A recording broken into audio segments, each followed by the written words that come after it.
It is taught that when Hitler lost World War II, his evil ambitions died with him in that Berlin bunker. But that's not the full story. Allied soldiers discovered thousands of pages of secret Nazi files hidden in underground bunkers and archives. However, these weren't battlefield reports or propaganda posters. They were detailed operational blueprints for what Hitler intended to do after winning the war. The documents revealed comprehensive plans: remove 31 million people, reorganize Europe's entire economy under a single currency, construct a new world capital, and eventually wage war against the United States. Yet these files showed that Hitler's vision extended far beyond Europe. In fact, he had mapped out a three-stage strategy for conquering the entire planet. Still, what made this even more disturbing was the timeline. By 1942, those plans were terrifyingly close to becoming reality. Section 1. Hitler's Hidden Blueprints. In May of 1945, Allied soldiers entered the ruins of Berlin. The Nazi capital had fallen with Hitler gone, and the war in Europe finally coming to an end.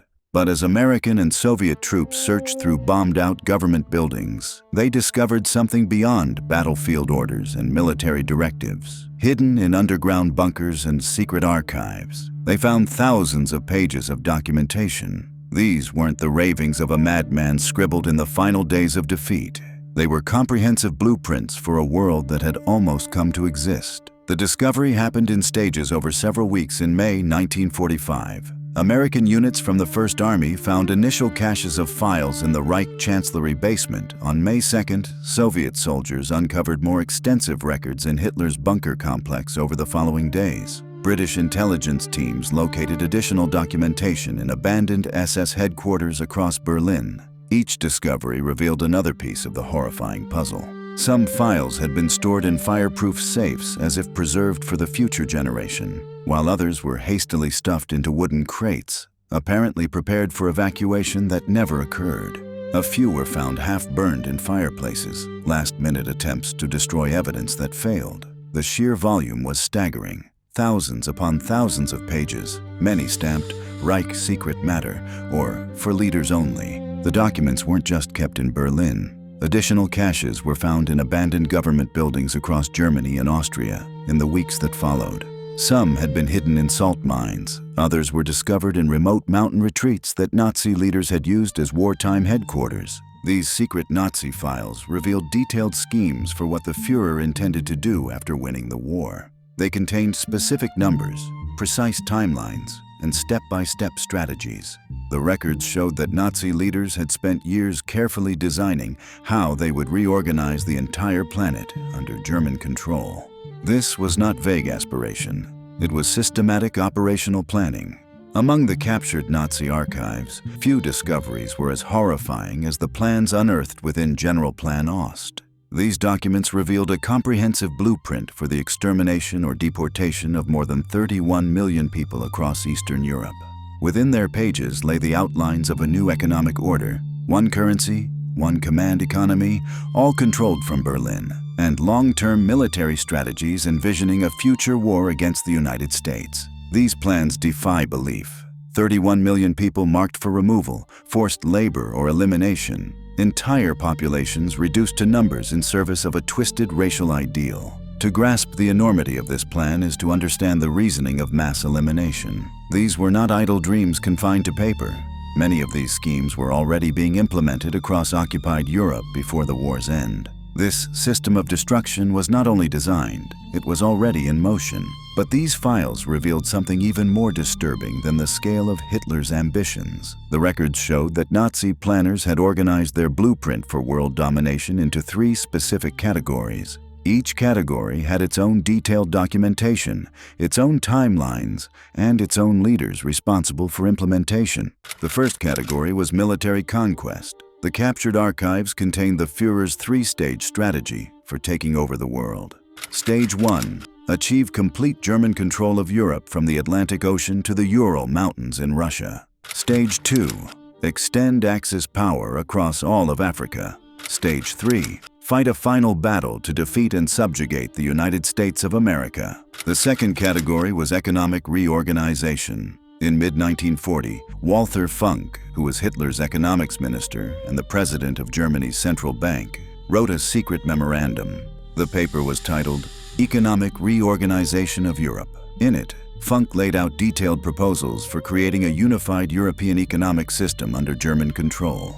As a trained economist, Funk approached these plans with systematic precision, not theoretical speculation. He held a doctorate in economics from the University of Berlin. He had worked for years in private banking, being a high-level expert in international finance, before joining the Nazi regime. His framework represented careful economic planning designed to establish permanent German dominance over the continent. The framework eliminated trade barriers between European nations, established fixed exchange rates tied to the German Reichsmark, and called for a single European currency to eventually replace all national currencies. Berlin would inevitably retain control over that unified currency. The scope extended across nations and involved millions of human lives. The third category was racial engineering. At the center of this effort stood a memorandum called Generalplan Ost, translated as General Plan for the East, drafted by SS designers in 1941 and 1942. Far from a general statement of ideology, the document served as a detailed operational blueprint with specific population targets for each ethnic group. The plan emerged from a team of academics and bureaucrats working under SS leadership. Among them were university professors, statisticians, agricultural experts, and urban planners, educated professionals who applied their academic expertise to the systematic organization of mass elimination on an industrial scale. The lead planner was Professor Konrad Meyer-Hetling, who held doctorates in both agriculture and economics and had taught at the University of Berlin. Working under him, a team of specialists calculated population figures with precision, determined exactly how much food could be produced in different regions, and designed infrastructure for German colonists. From offices in Berlin, these professionals carried out their work like any other government operation, holding regular meetings with typed agendas and producing reports on official letterhead. They drew maps, compiled statistics, and organized logistics with cold efficiency. On the surface, it looked like ordinary office work. In reality, it was the systematic planning of mass elimination on a scale never before seen. The scale becomes clear in the figures. The proposal called for eliminating approximately 80 to 85% of all Polish people, while the majority of Belarusians and Ukrainians faced deportation or extermination. These were not estimates or projections. The planners had calculated exact percentages for each conquered population. To replace these millions of removed people, the plan called for settling 10 million German colonists in Eastern Europe over a period of 25 to 30 years. By the early 1940s, the SS had already drawn detailed settlement maps showing exactly where German villages would be established. These maps were accompanied by charts specifying how many German farmers would be needed, how much land each family would receive, and what crops they would grow. The depth of this planning reveals an important reality. These documents did not originate from a dictator's wild visions. Instead, they emerged from the work of economists, agricultural experts, engineers, and military strategists. Educated professionals had spent years calculating how to murder and displace millions of human beings. Yet, the dictator had been developing this vision for decades. Understanding how one man's racial ideology became the official policy of an entire nation requires examining his path to power. Despite his commitment to these goals, the Nazi leader never announced them publicly. The proposals remained hidden even from most Germans. The reason was clear. The Nazi leadership knew these schemes were so horrifying that they couldn't be openly discussed. Even in wartime, when propaganda portrayed the conflict as a fight for survival, Hitler and his inner circle kept the full scope of their plans hidden from the German people and the world. The Nazi leadership confined these plans to the highest levels of command. Discussions of Generalplan Ost took place in closed meetings with SS commanders. While economic reorganization proposals reached only top financial officials, military strategies against America remained restricted to senior officers alone. The full scope of these plans emerged only after Germany's defeat. Allied investigators discovered many documents while examining Nazi archives in the war's aftermath. Additional details surfaced during the Nuremberg trials, when Nazi officials testified about private conversations with Hitler and other leaders. Historians spent decades assembling the complete picture from scattered evidence across multiple archives. This explains why the specific details remain largely unknown today. Germany's defeat prevented full implementation of the plans. The Cold War redirected attention toward the Soviet threat. More significantly, the scale of these designs seemed so vast that many dismissed them as exaggeration. The documentary evidence, however, is substantial and accessible in archives today. However, the economic framework revealed the same level of calculated planning.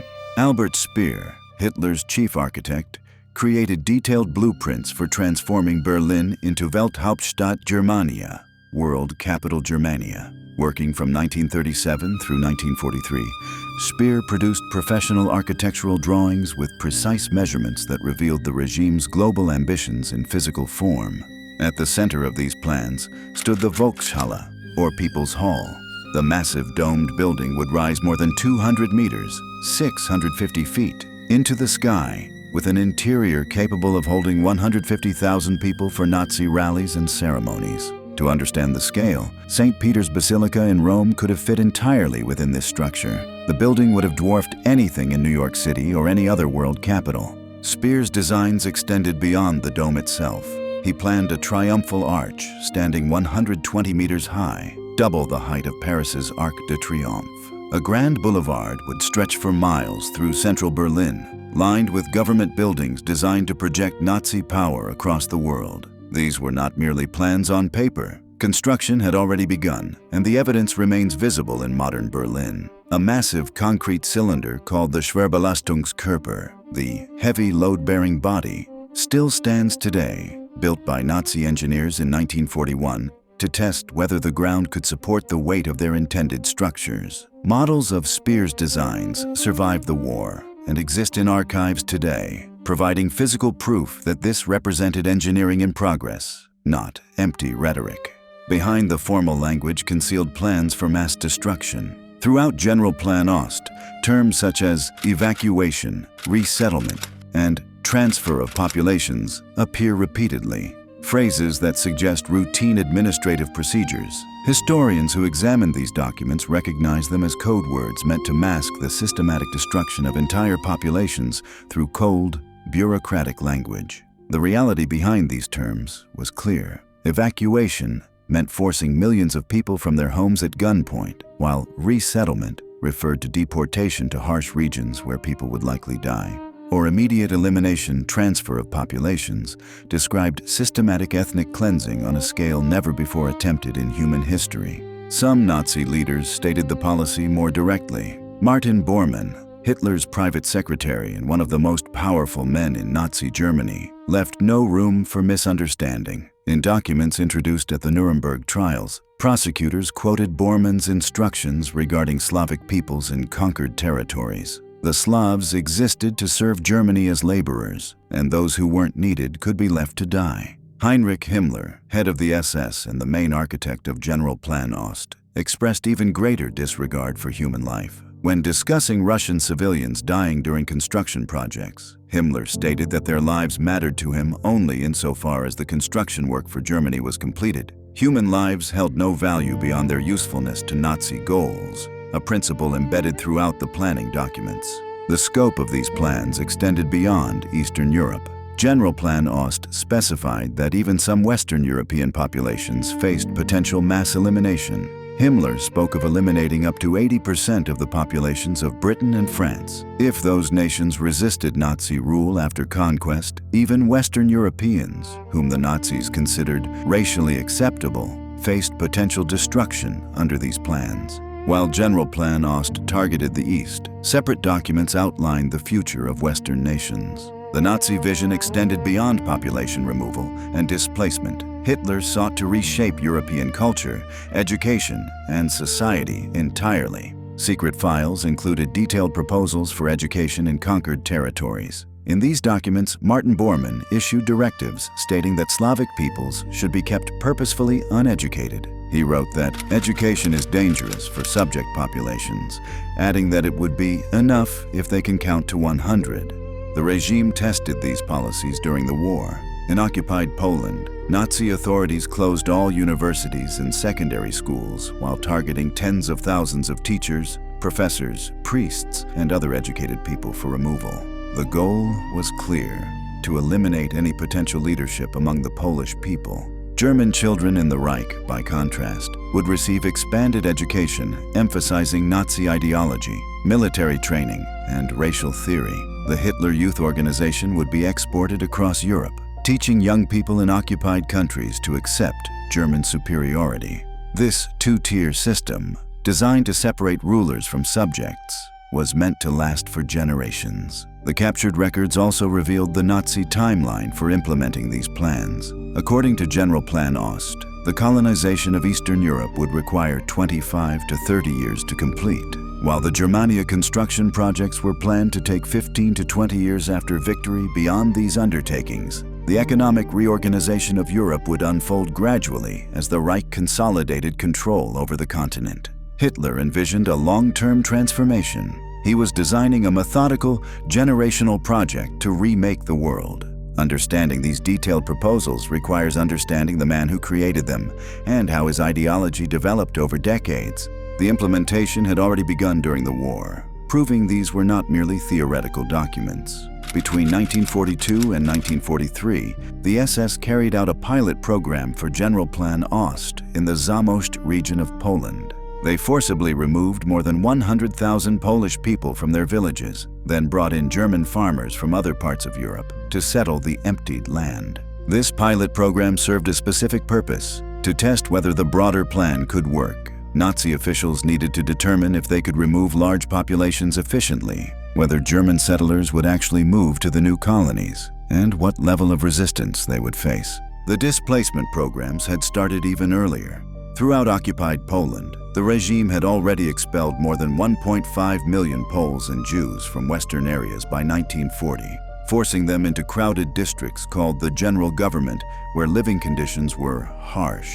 Meanwhile, the Nazis kidnapped more than 200,000 Polish children during the war. Children with blonde hair and blue eyes, physical features the regime associated with Aryan racial characteristics. These children were taken from their families, given German names, and placed with German families for forced assimilation. The infrastructure for mass deportation and colonization already existed and was operational. This documentary examines the hidden ambitions of Nazi Germany, plans not only for domination, but for the reshaping of entire continents under German control. The investigation begins with Hitler's three-stage military strategy. First, the conquest of Europe, then Africa, and finally a transatlantic war against the United States. It examines Operation Sea Lion, the proposed invasion of Britain, and the America Bomber Project, an ambitious attempt to build long-range aircraft capable of striking New York City from European bases. Beyond military conquest, the economic framework designed by Walther Funk aimed to bind the continent under German control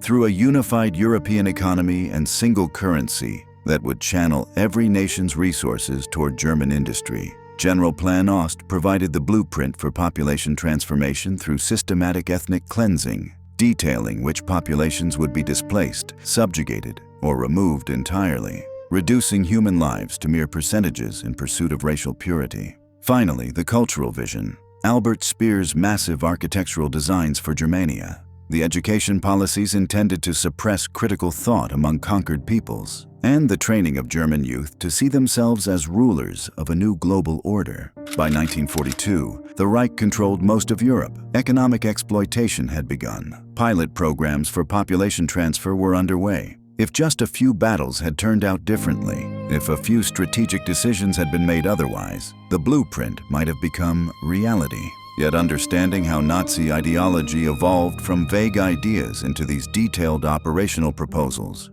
requires going back to the beginning. Hitler's vision developed over decades. The warning signs appeared long before the war began, but the world chose not to act until it was almost too late. The blueprint originated in a book written by a failed artist in the 1920s Germany, published openly for anyone to read. Section 2. The Origins of the Blueprint.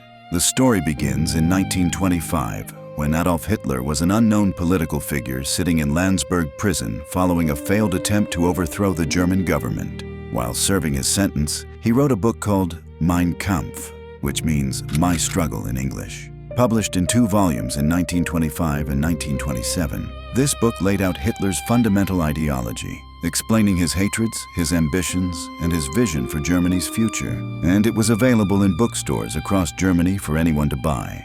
In Mein Kampf, Hitler introduced a concept that would drive everything that followed: Lebensraum, meaning living space. He argued that Germany needed to expand eastward to gain agricultural land and natural resources, writing that the nation must stop the endless German movement to the south and west and turn our gaze toward the land in the east. He was referring to Russia and Eastern Europe, describing the Slavic peoples living in those regions as racially inferior and claiming their lands were rightfully Germany's to take. The author stated plainly that Germany would need to conquer Eastern Europe and remove or exploit the people living there. Over the next 8 years, the book sold hundreds of thousands of copies before Hitler came to power, then millions more after he became chancellor in 1933. The regime gave a free copy to every newlywed couple as a government wedding gift, while requiring every school and public library to stock it prominently. By the war's end in 1945, approximately 12.5 million copies had been distributed in Germany alone.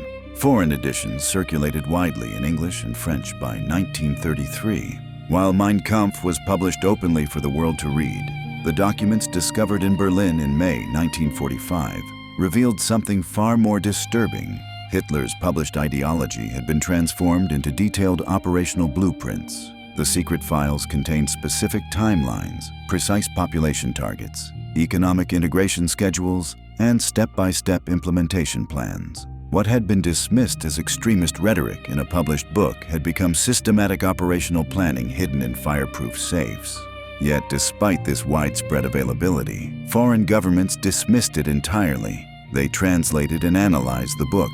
Intelligence services produced detailed reports on its contents, and diplomats discussed it in cables back to their capitals, only to conclude it wasn't serious. Some claimed it was just youthful extremism that the author had surely outgrown, while others dismissed it as mere rhetoric designed to appeal to radical followers but not actual policy. Still others found the ideas too extreme to take seriously, assuming no modern European leader would attempt such actions in the 20th century. German politicians thought Hitler was a temporary phenomenon who would fade away, while foreign leaders assumed he didn't really mean what he wrote. This failure of imagination would cost tens of millions of lives, as democratic leaders couldn't imagine that someone would openly publish plans for conquest and then actually carry them out. They assumed people said extreme things to win elections but governed more moderately once in power, an assumption that proved disastrous. What makes this dismissal even more disturbing is what happened 20 years later.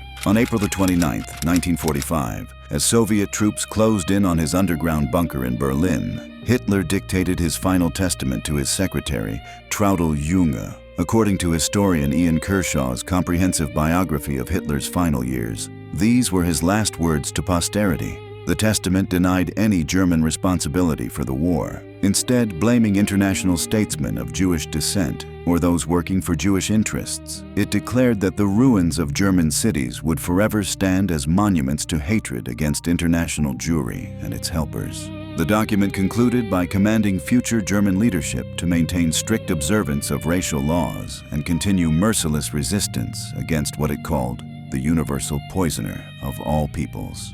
Every single theme from Mein Kampf appeared in this final testament: the Jewish conspiracy theory, the racial laws, the refusal to accept responsibility, and the obsession with racial struggle. Kershaw, examining the complete historical record, immediately recognized that Hitler's final testament was, as he described it, redolent of Mein Kampf, instantly recognizable as a direct repetition of his published book. The rhetoric, the obsessions, and the worldview remained unchanged across 20 years. Hitler published his plans in 1925. He implemented them systematically from 1933 to 1945. He died in 1945, repeating those exact plans with remarkable consistency. 20 years of perfect alignment between published ideology and implemented policy. Yet according to Kershaw's comprehensive historical account, virtually no one during those years identified this as direct implementation of his book. The blueprint was published openly, available for anyone to read, yet the world chose to dismiss it as rhetoric rather than genuine policy statement. 3 years after publishing Mein Kampf, in 1928, Hitler wrote a second book, the Zweites Buch, or second book, which he never published during his lifetime. Historians discovered the manuscript after the war and published it in 1961. This second work revealed he was already planning conflict with the United States, describing what he called the ultimate struggle against the American-led democratic world. He wrote these thoughts in 1928, 11 years before World War II started and 13 years before Germany declared war on the United States. These ambitions were part of his original plan, not responses to external events. But in the late 1920s, Hitler was just the leader of a small, radical political party with only 12 seats in the German parliament. His chances of gaining real power seemed remote. Then in 1929, everything changed. The American stock market crashed, and the economic disaster spread to Germany. By 1932, unemployment had soared to 6 million, nearly a third of the workforce. While banks failed, businesses closed in waves, and life savings disappeared overnight. People were desperate, wanting someone to blame and someone to fix the crisis. Hitler offered both. He blamed Germany's problems on the Treaty of Versailles, on Jewish people, on communists, and on foreign powers, while promising to make Germany strong and prosperous again. His message resonated powerfully. In the 1930 elections, the Nazi Party won 107 seats in parliament. Then, in 1932, they won 230 seats, becoming the largest party in Germany. On January 30th, 1933, Adolf Hitler became Chancellor of Germany through the democratic process. The German people elected representatives who then appointed him to lead the government. This is important to understand. Hitler didn't seize power in a violent coup, but instead exploited democratic institutions to dismantle democracy itself. Within weeks of becoming chancellor, he began dismantling those institutions. In February 1933, a fire destroyed the German parliament building, the Reichstag, and Hitler blamed communists for the fire, convincing the president to declare a state of emergency that never ended. Just 2 months after taking power, in March 1933, Hitler pushed through the Enabling Act, which gave him the power to make laws without Parliament's approval. Germany was no longer a democracy. It was a dictatorship, and Hitler now had the power to implement his vision. But Hitler moved carefully at first, knowing Germany was weak militarily. The Treaty of Versailles had limited the army to 100,000 men and forbidden Germany to have an air force, submarines, or tanks. For 2 years, the regime rebuilt the military in secret. Then, on March 16, 1935, Hitler made a stunning announcement. Germany was rearming. The nation would create an air force, the Luftwaffe, and expand the army to over 500,000 men. Directly violating the Treaty of Versailles, Britain and France could have responded with military force since the German army was still weak in 1935, making intervention straightforward. Instead, they took no real action beyond diplomatic protests. Hitler learned a crucial lesson from this inaction. The democracies wouldn't fight to enforce their own treaties. This knowledge shaped everything that came after. Over the next 3 years, from 1936 to 1939, Hitler tested the Allies repeatedly, pushing a little further each time. In March 1936, German troops entered the demilitarized Rhineland. No response. 2 years later, in March 1938, Germany annexed Austria. No response. 6 months after that came the crisis over Czechoslovakia, where Britain's Prime Minister Neville Chamberlain agreed to let Germany take the Sudetenland. Chamberlain returned to London proclaiming, "Peace for our time," unaware that Hitler's ambitions had only begun. Behind closed doors, however, Hitler was revealing something far darker to his military commanders. On November 5, 1937, a full year before the Munich Agreement, Hitler called together his top military commanders in the Reich Chancellery in Berlin. His adjutant, Colonel Friedrich Hossbach, took notes that survived the war and became known as the Hossbach Memorandum.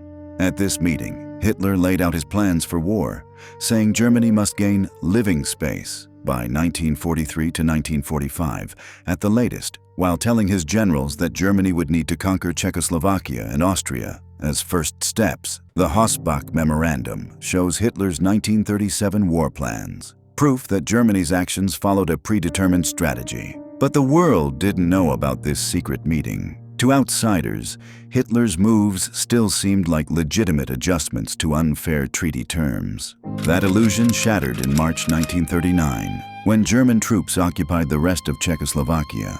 This wasn't about uniting ethnic Germans. This was conquest, pure and simple. Hitler had promised at Munich that the Sudetenland was his last territorial demand in Europe. Yet that promise lasted exactly 6 months. Finally, Britain and France understood. Hitler couldn't be appeased as he sought expansion and, ultimately, war. On March 31, 1939, Britain and France issued a guarantee to Poland, promising that if Germany attacked the country, they would declare war. The line had finally been drawn, meaning the next time Hitler moved, he would face war with the democracies. Hitler began preparing immediately, but he faced a critical problem. He couldn't fight Britain and France in the west while also invading Poland in the east. So Hitler did something that shocked the world. He made a deal with his ideological enemy, Soviet dictator Joseph Stalin. On August 23, 1939, Germany and the Soviet Union signed what appeared to be a peace treaty, though the pact secretly divided Eastern Europe between the two powers. For Hitler, the pact was purely tactical with no intention of keeping it long-term. In Mein Kampf, he had written extensively about conquering Soviet territory. His hatred for the Soviet Union was fundamental to his ideology. But in August 1939, Hitler needed to remove the threat of a two-front war. The pact with Stalin accomplished that goal. Just 9 days later, on September 1, 1939, at 4:45 a.m., German forces invaded Poland with 1.5 million troops crossing the border. The Blitzkrieg, Lightning War, had begun. 2 days later, on September 3rd, Britain and France declared war on Germany, marking the start of World War II. Poland fell within weeks, with Warsaw falling on September 27th. As agreed in the secret pact, Soviet forces invaded Poland from the east on September 17th, and the two powers divided Polish territory between them. But the German occupation of Poland revealed something ominous. This wasn't just military conquest. The Nazis immediately began implementing racial policies. SS units called Einsatzgruppen, mobile military squads, followed the army into Poland with orders to eliminate Polish leaders, intellectuals, priests, and teachers. Anyone who might organize resistance was targeted. In the first months of occupation, Germans eliminated hundreds of thousands of Polish civilians, closed universities, banned Polish-language newspapers, and began forcing Jewish people into sealed ghettos. Poland became a laboratory where the Nazis tested their theories about racial hierarchy and practiced the policies they would later implement across Eastern Europe. Meanwhile, Hitler turned his attention westward. Having secured the East through the pact with Stalin, he now prepared to attack France and Britain. In April 1940, Germany invaded Denmark and Norway. Then in May, German forces swept through the Netherlands, Belgium, and Luxembourg before striking France. France, expected to hold for months, collapsed in just 6 weeks. The fall of France in June 1940 shocked the world. Suddenly, Nazi Germany controlled most of Western Europe, with only Britain remaining undefeated in the West. With this stunning victory, the regime's planners began to think seriously about what would come after total victory. If they could defeat Britain and then conquer the Soviet Union, what would the New World Order look like? This is when the detailed documentation that Allied soldiers would discover in Berlin bunkers 5 years later began to take shape. The secret files that would reveal the true scope of Hitler's ambitions. In mid-1940, just after the fall of France, Walther Funk wrote his secret memorandum on reorganizing the European economy. This document, later found among the captured Nazi archives, proposed a unified European economic zone under German control with the long-term goal of a single currency. Hitler wanted to know how Germany would manage the economies of conquered territories. And Funk's answer was simple. Germany would control everything from Berlin. At the same time, military strategists were developing Operation Sea Lion, the plan to invade Britain, drawing up detailed landing plans that assigned specific units to specific beaches. Germany failed to win air superiority over Britain after the Royal Air Force defeated the Luftwaffe in the Battle of Britain during the summer and fall of 1940. Without control of the skies, an invasion would be suicidal. But the planning continued as Hitler simply shifted his focus eastward. In 1941, Hitler made the most consequential decision of the war. He ordered the invasion of the Soviet Union. Operation Barbarossa began on June 22, 1941. The largest military operation in human history, with more than 3 million German and Axis troops attacking across a front stretching from the Baltic Sea to the Black Sea. Operation Barbarossa represented the realization of Lebensraum, the vision Hitler had written about in Mein Kampf 16 years earlier. Hitler instructed his generals that this would be a war of extermination where normal rules of warfare would not apply, aimed at destroying the Soviet state, eliminating its leadership and seizing its territory for German colonization. And this is when Generalplan Ost began to take formal shape. As German armies drove deep into Soviet territory in the summer and fall of 1941, SS planners led by Konrad Meyer-Hetling began drafting the detailed blueprint for ethnic cleansing and German colonization, working through the winter of 1941 to 1942 while producing multiple drafts and revisions. These documents, later discovered by Allied soldiers in Berlin bunkers, specified exactly how many people would be removed from each region, calculated how many German settlers would be needed, and estimated costs, timelines, and logistics. The captured files ran to hundreds of pages with charts, maps, and statistical calculations. Planning had entered the operational phase, with German forces controlling extensive Soviet territory, and planners creating detailed schedules for immediate implementation following military victory. At the same time, Hitler ordered preparation of the Breitspurbahn, the super railway network that would connect Germany to the conquered eastern territories. Albert Speer's office continued developing plans for Germania, and even as the war raged, Hitler spent hours reviewing architectural models and discussing which buildings should be constructed first after victory. By January 1942, Nazi Germany appeared unstoppable. German forces controlled territory from the Atlantic coast of France to the outskirts of Moscow. They occupied Norway in the north and Greece in the south, while Axis ally Japan controlled much of Asia and the Pacific. In this moment of apparent triumph, the regime's strategists created the final pieces of the global blueprint found by Allied soldiers in 1945. Germany and Japan formalized understandings on dividing the world into spheres of influence, with German Foreign Minister Ribbentrop and Japanese Ambassador Oshima confirming that each power would control its respective half of Eurasia. The two Axis powers were literally drawing lines on a map, dividing the planet between them. The same month, the America Bomber project moved forward. The plan to develop very long-range bombers capable of striking American cities from European bases. The war with America wasn't an afterthought, but always part of the plan. As Hitler had written about it in 1928 in his unpublished second book in occupied Poland, the SS began the Zamość resettlement action in November 1942, clearing entire villages and bringing in German colonists as a pilot program for Generalplan Ost. By late 1942, the regime had been working on these detailed plans for 2 years. The documentation that would later be discovered in those Berlin bunkers existed, stamped with Reich secret matter and for leaders only. The pilot programs were underway. The economic exploitation of occupied territories was functioning, and the Einsatzgruppen were eliminating targeted populations. If Germany had won the war in the East, if Moscow had fallen in late 1941, if the Soviet Union had collapsed, if Britain had been invaded successfully, the plans discovered in those Berlin bunkers would have been implemented across the entire European continent.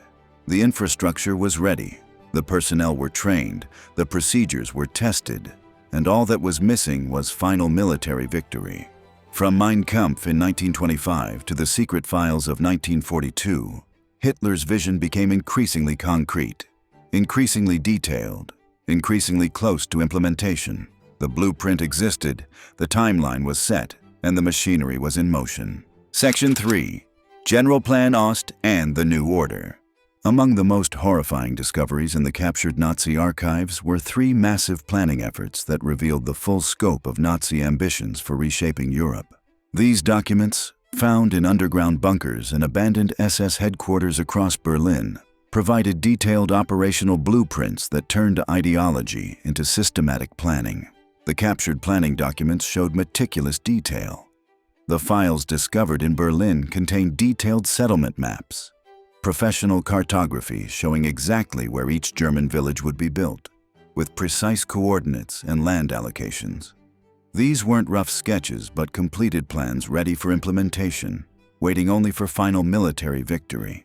The proposal covered an enormous territory, including Poland, the Baltic states of Lithuania, Latvia and Estonia, Belarus, Ukraine, and Western Russia, a region with approximately 45 million inhabitants before the war.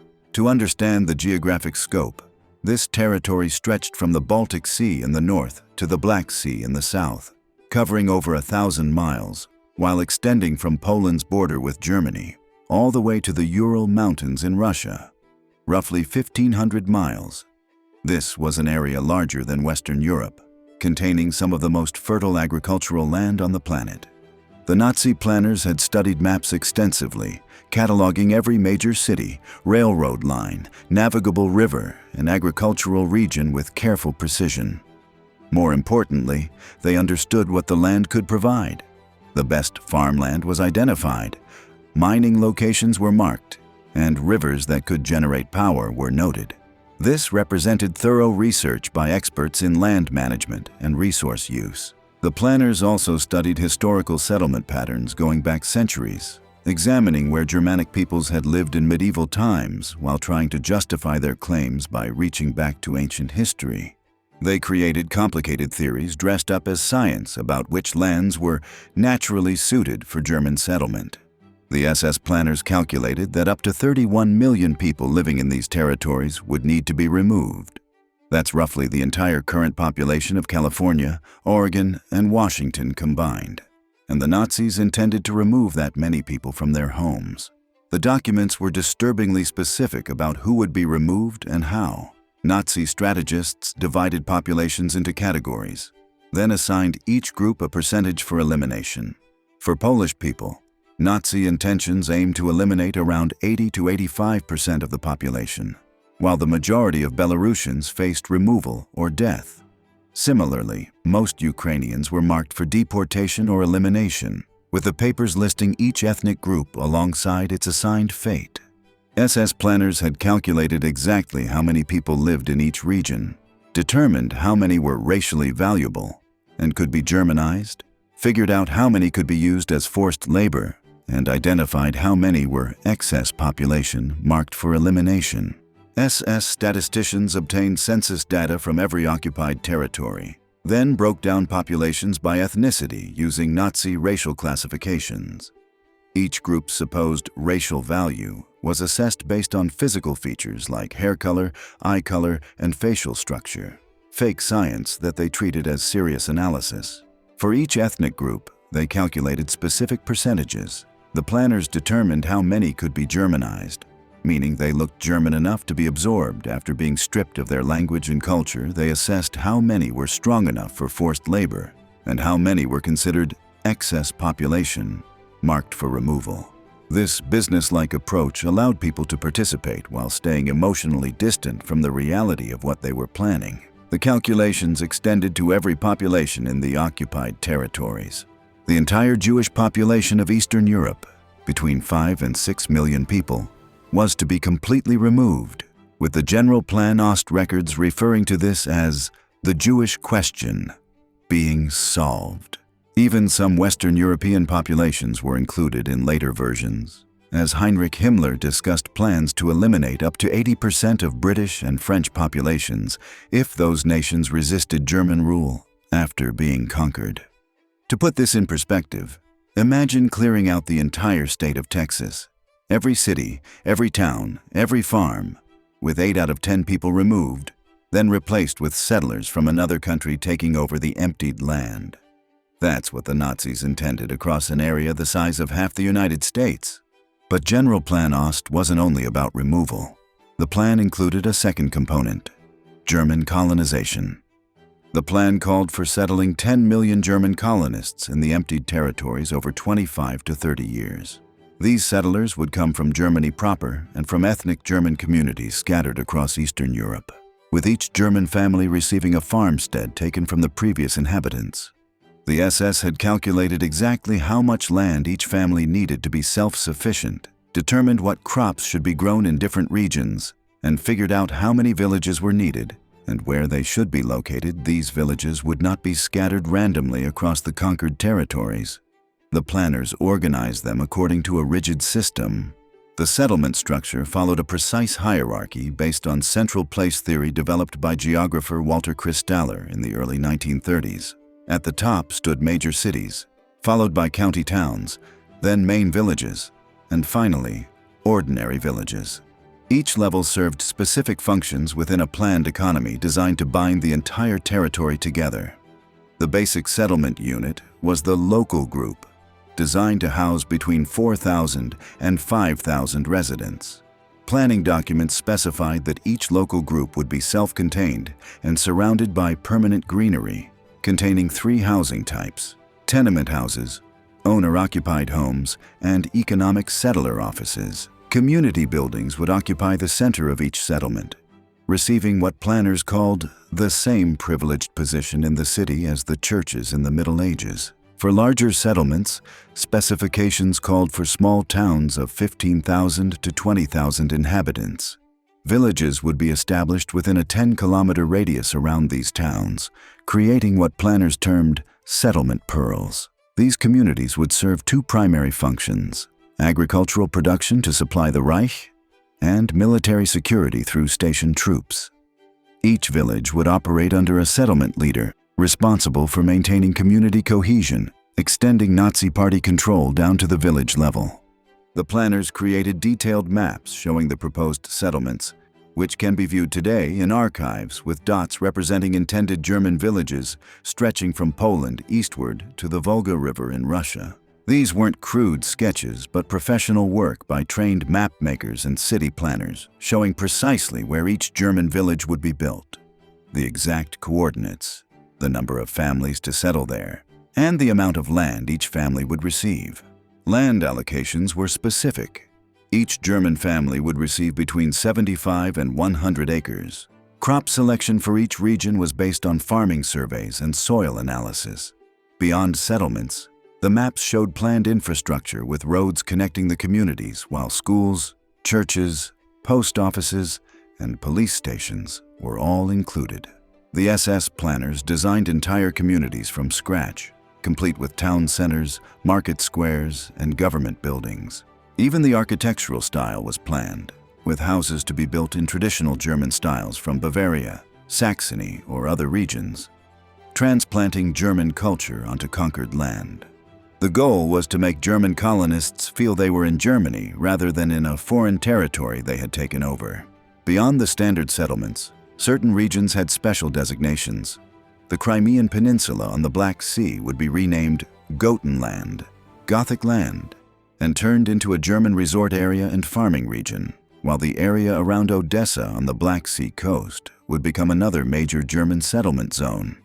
Most importantly, the fertile black soil farmlands of Ukraine held special significance, as the Nazis viewed Ukraine as the future breadbasket for the German Empire, where German farmers would cultivate vast estates using forced labor from the remaining local population. But the plans didn't stop at removal and resettlement. The Nazis had detailed ideas for every aspect of life in the new colonies. The SS planners understood that simply removing millions of people and bringing in German settlers wouldn't be enough. The remaining population had to be prevented from resisting or organizing opposition, which is where education policy became crucial. Martin Bormann, Hitler's private secretary and one of the most powerful men in Nazi Germany, issued clear orders about educating the conquered populations with shockingly blunt instructions.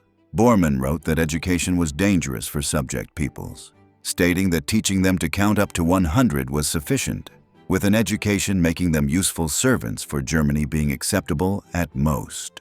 In practice, this meant severe restrictions. Children of conquered peoples would receive no more than 4 years of elementary schooling, learning basic counting to follow work orders, and enough German to understand commands from their overseers, nothing else. No history, no literature, no science, no mathematics beyond simple arithmetic, and absolutely no education beyond grade school, with universities completely off limits for subject peoples. The goal was to keep conquered populations ignorant and docile. Since an uneducated population couldn't produce leaders, organize resistance, or challenge German authority. Meanwhile, German children in the colonies would receive expanded education. The Hitler Youth Organization would be set up throughout the conquered territories, training young Germans in Nazi ideology, military discipline, and racial superiority while teaching them they were destined to rule over lesser peoples. This two-tier education system, complete education for Germans, planned ignorance for everyone else, was designed to continue German dominance for generations. And these weren't just ideas on paper. The Nazis had already begun testing these policies during the war, with what happened in Poland showing how serious they were. During the war, Germans shut down all universities and secondary schools in occupied Poland, without exception. The University of Warsaw, the Jagiellonian University in Krakow, institutions that had existed for centuries, were shut down. Then the systematic targeting of the educated class began, with SS Einsatzgruppen units having lists of professors, teachers, priests, doctors, lawyers, and other professionals who were arrested and eliminated.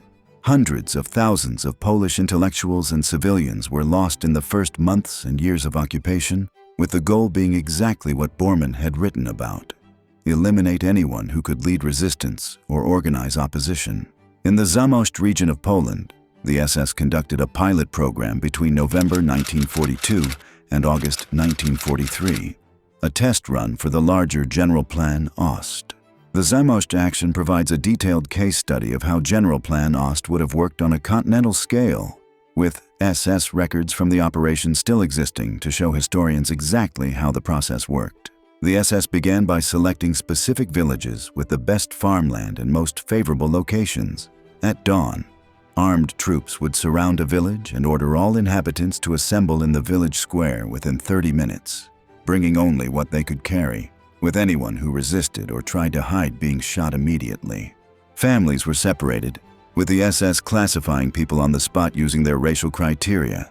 Those considered suitable for Germanization, usually children with blonde hair and blue eyes, were separated from their families and sent to special camps where they were given German names and prepared for adoption by German families. Over 200,000 Polish children were captured this way during the war. Adults classified as fit for labor were sent to work camps, while the elderly, the sick, and those classified as racially undesirable were often shot in nearby forests or sent to death camps. The entire population of a village could be processed in a few hours. Then German colonists would arrive, usually within days, moving into the emptied homes and taking over farms as if the land had always been theirs. The previous inhabitants were erased, replaced, forgotten. This pilot program in Zamość proved that the larger Generalplan Ost could work. The procedures had been tested, the personnel trained, and the infrastructure built. More than 100,000 Polish people were expelled from the Zamość region and replaced by several thousand German families. This was Generalplan Ost in action, happening in real time. The Zamość action proved these plans could work in practice. But the Nazi blueprint required more than racial engineering. It needed economic infrastructure to sustain the new empire.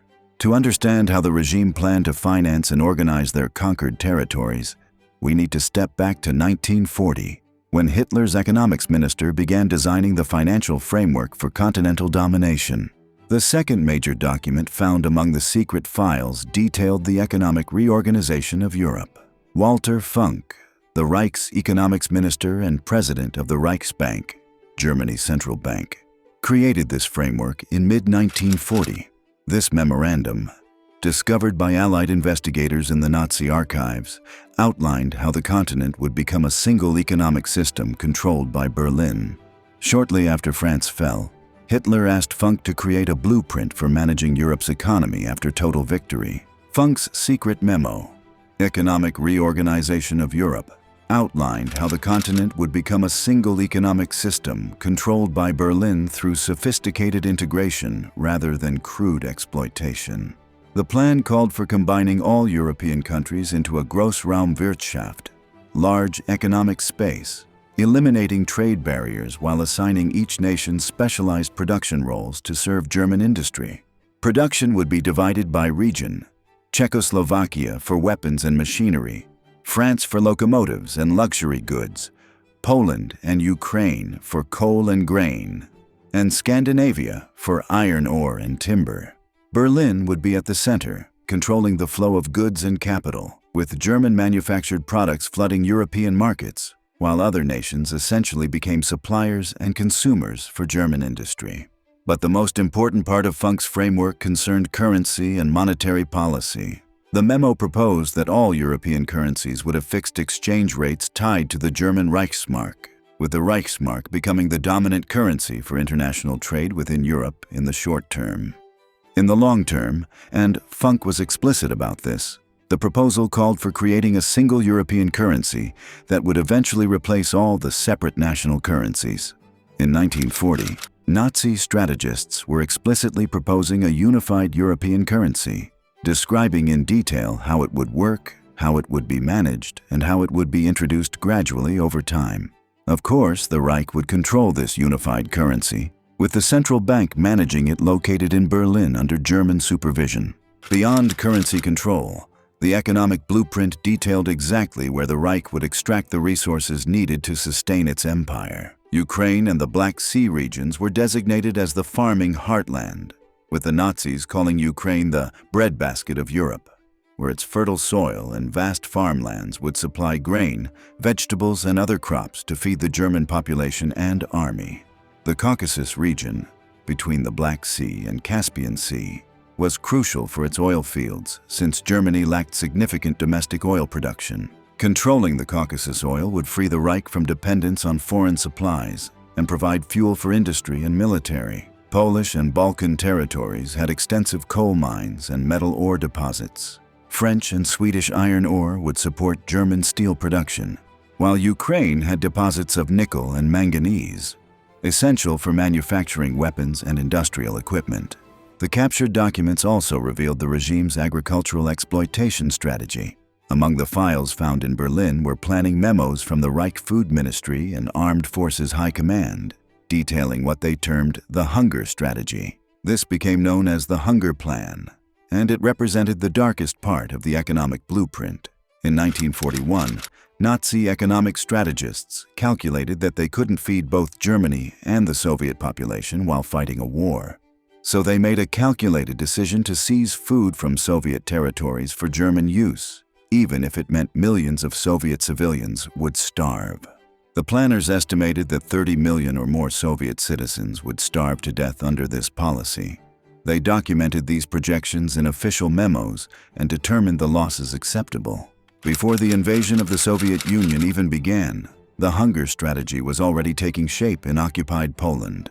Welch's research documents that in late 1940 and early 1941, the attritionists held the upper hand among German authorities in Warsaw, and as a result, they succeeded in deliberately imposing a starvation policy on the ghetto, with disastrous consequences for the Jewish inhabitants.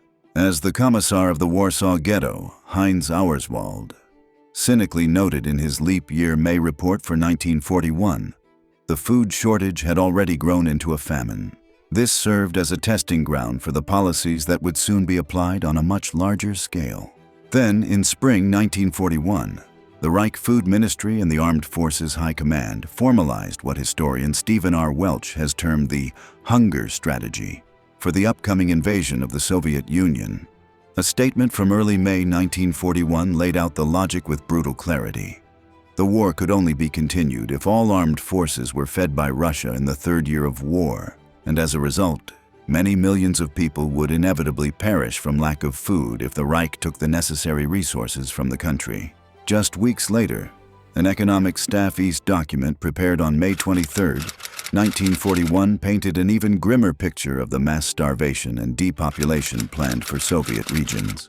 Welch's research reveals that the planners stated with brutal frankness that the policy being implemented would result in mass casualties for the population of occupied territories. More disturbingly, the document explicitly acknowledged that any attempt to save populations from starvation by importing food surpluses from the fertile black soil zones would reduce Germany's ability to sustain the war effort.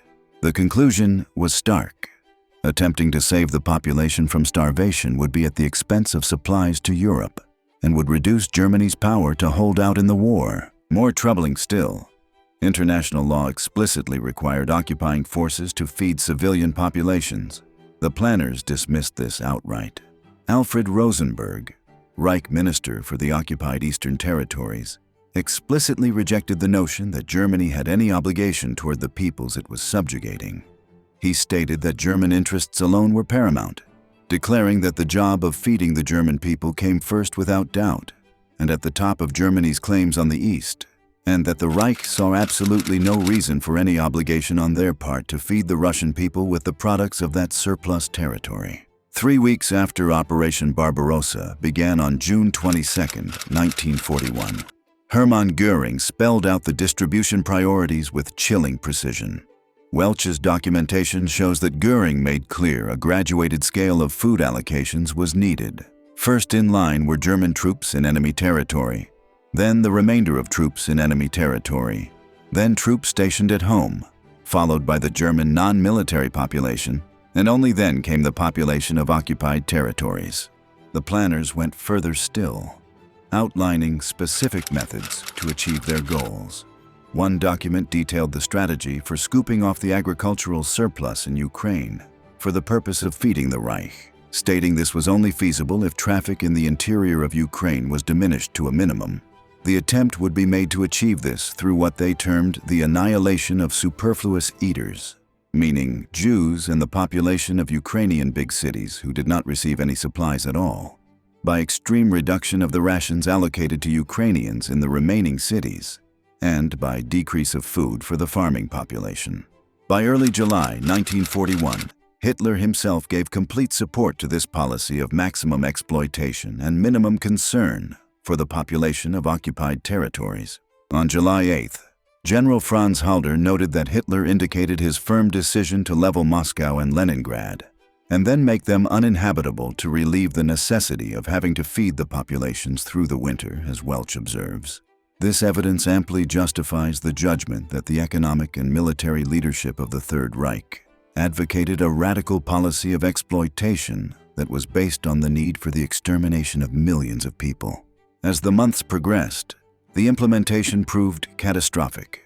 By November 13, 1941, Major General Wagner of the Army's Quartermaster General in charge of prisoners of war declared at a conference that non-working prisoners of war in the prison camps would receive no sustenance, with working prisoners of war receiving individual rations to be fed from Army provisions. But unfortunately, this could not be ordered on a general basis since the overall food situation did not permit it.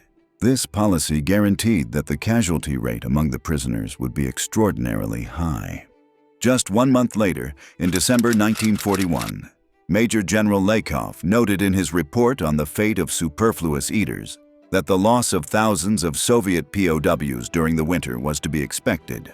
By 1942, the catastrophic results of this hunger strategy were fully apparent.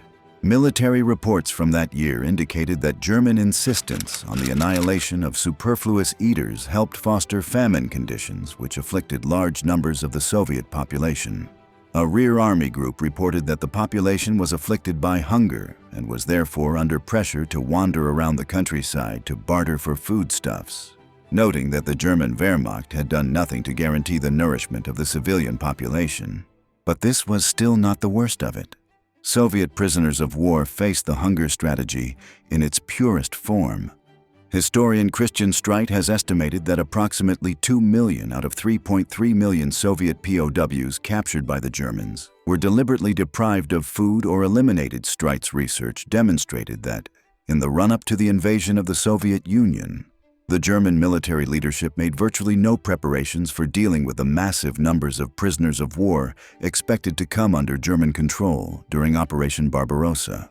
In full knowledge of the consequences, The provision of food for the prisoners was totally subordinated to the goal of exploiting the food resources of the East in order to raise the rations of the German population. Predictably, the results were catastrophic. Meanwhile, back in occupied Poland, the starvation policy in the ghettos continued to intensify. By August 1942, Hans Frank, Governor-General of occupied Poland, stated with chilling clarity that the Reich was sentencing 1.2 million Jews in the general government to perish by starvation, and if they did not succumb to hunger, anti-Jewish measures would have to be intensified.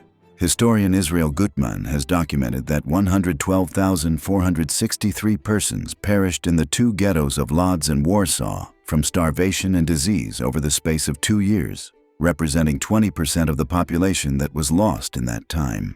Despite the temporary ascendancy of the productionists, starvation remained one of the chief weapons in the Nazis' anti-Jewish campaign. By the war's end, the final toll reveals the true scale of this deliberate policy. Welch's analysis shows that historian Raoul Hilberg has estimated over 500,000 Polish Jews perished in the ghettos. Approximately 7.5 million non-Jewish Ukrainian, White Russian, and Polish civilians were lost as a result of German occupation, in addition to some 3.3 million Soviet POWs who perished through hunger, disease, or at the hands of the Germans on the Eastern Front over the course of the war. These horrific figures underscore the magnitude of loss and suffering produced by the calculated starvation strategies applied by the Nazi regime. The exploitation went beyond food and fuel. The Nazis envisioned a continental labor system, with more than 7 million foreign workers already forced to work in German factories during the war. After victory, this forced labor force would be vastly expanded, with workers from subject nations sent wherever German industry needed them to work in German factories, mines, and construction projects. They would be paid minimal wages, just enough to survive, with no rights and no ability to refuse assignments. However, economic control alone did not satisfy Hitler's ambitions. He sought to physically reshape Europe's landscape as well. The cultural and architectural transformation of Europe formed the third major component found in the captured Nazi files. Albert Speer, Hitler's chief architect and one of his closest associates, began work in 1937 on plans to transform Berlin into Welthauptstadt Germania, World Capital Germania. His detailed architectural blueprints, professional drawings with precise measurements, structural calculations, and construction timelines, survived the war and were discovered among the Nazi archives. The centerpiece of this vision would be the Volkshalle, the People's Hall, a domed assembly building of staggering size. The dome would rise more than 200 meters into the air, dwarfing the U.S. Capitol building's dome at just under 91 meters. The interior could hold 150,000 people for Nazi rallies and ceremonies. To understand the scale, St. Peter's Basilica in Rome, one of the largest churches in the world, could fit entirely inside the dome with room to spare. Hitler instructed Speer that the structure must make anything in New York look small, intending Germania to dwarf even American skyscrapers. At one end would stand the Volkshalle, anchoring a 7-mile boulevard 400 feet wide, twice the width of Paris's Champs-Élysées, lined with massive government buildings in neoclassical style.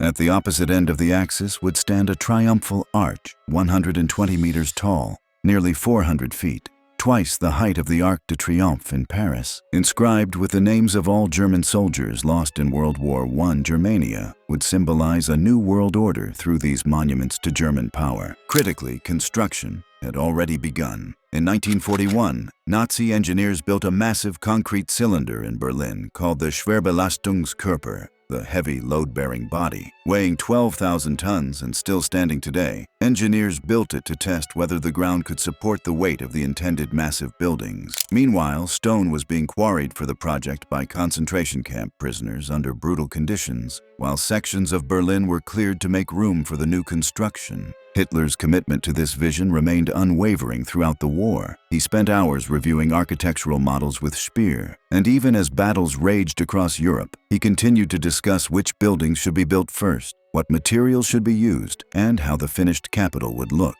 Germania represented not a distraction, but a central element of his vision for the 1,000-year Reich. But Germania was just one part of the architectural transformation, as other German cities had their own grand plans. Munich would get a 600-foot-tall monument. Hamburg would be rebuilt with tall buildings around its port, while Linz, Hitler's childhood hometown, would become a cultural center with massive art museums. And the Nazis intended to connect all these cities and their new eastern colonies with a revolutionary transportation system planned down to the smallest detail. This infrastructure project was called the Breitspurbahn, meaning broad gauge railway. Standard railway track in Europe has rails that are about 1.37 meters apart, but the Breitspurbahn would have rails 3 meters apart, nearly 10 feet, more than twice as wide as normal track. The reason for building such enormous trains was simple. Hitler wanted trains that could carry massive loads across vast distances, with the Breitspurbahn trains like rolling hotels, where passenger cars could be 3 stories tall and freight cars could carry loads that no normal train could handle. The technical specifications revealed the scale of the project. Standard railway track in Europe has rails approximately 1.37 meters apart. The Breitspurbahn would feature rails 3 meters apart, nearly 10 feet, more than twice the width of normal track. This enlarged gauge would enable unprecedented capacity, with freight cars transporting loads far exceeding anything possible on normal railways. Hitler personally ordered preparations to begin in 1941. Engineers designed the track system, locomotives, and specialized cars, while construction materials were stockpiled in anticipation of implementation following military victory. The proposed network would stretch from Western Europe through Germany and Poland into Ukraine and beyond, with lines extending south to the Middle East and east to the Caucasus oil fields. These trains would carry German settlers eastward to their new colonies while bringing resources back westward to German industrial centers, transporting troops to garrison posts along the frontier, and moving goods and materials across the continental empire. Hitler personally ordered preparations for the Breitspurbahn in 1941. The railway was part of a broader infrastructure vision, including new superhighways. The Autobahn system expanded across the continent,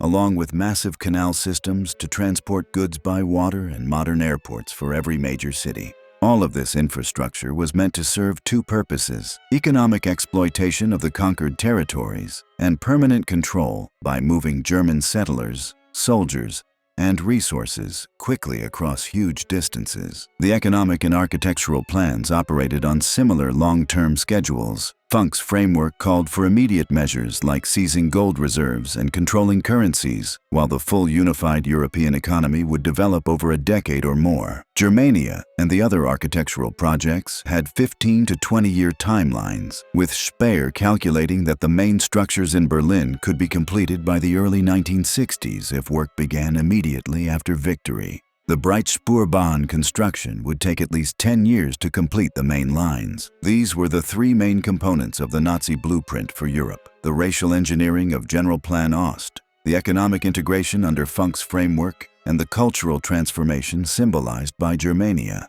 Each component reinforced the others. The racial policies would create a hierarchy of peoples. The economic system would extract resources and labor from subject populations to benefit the Reich, while the architectural transformation would showcase German power and intimidate conquered peoples. Together, these proposals would have created a totalitarian racial dictatorship controlling territory from the Atlantic to the Urals, with Germany permanently dominant. The level of detail in the planning was extraordinary, with the Nazis having calculated population numbers, assigned deportation quotas, mapped settlement patterns, structured currency systems, drafted trade agreements, and created architectural blueprints. In Poland and the Zamość region, parts of these plans were already being carried out during the war, with the infrastructure for mass deportation existing, the procedures tested, and the personnel trained. The Zamość pilot program, however, was not the only example of Generalplan Ost in action. In the Zhytomyr region of the Reichskommissariat Ukraine, the regime established what it termed the first ethnic German settlement,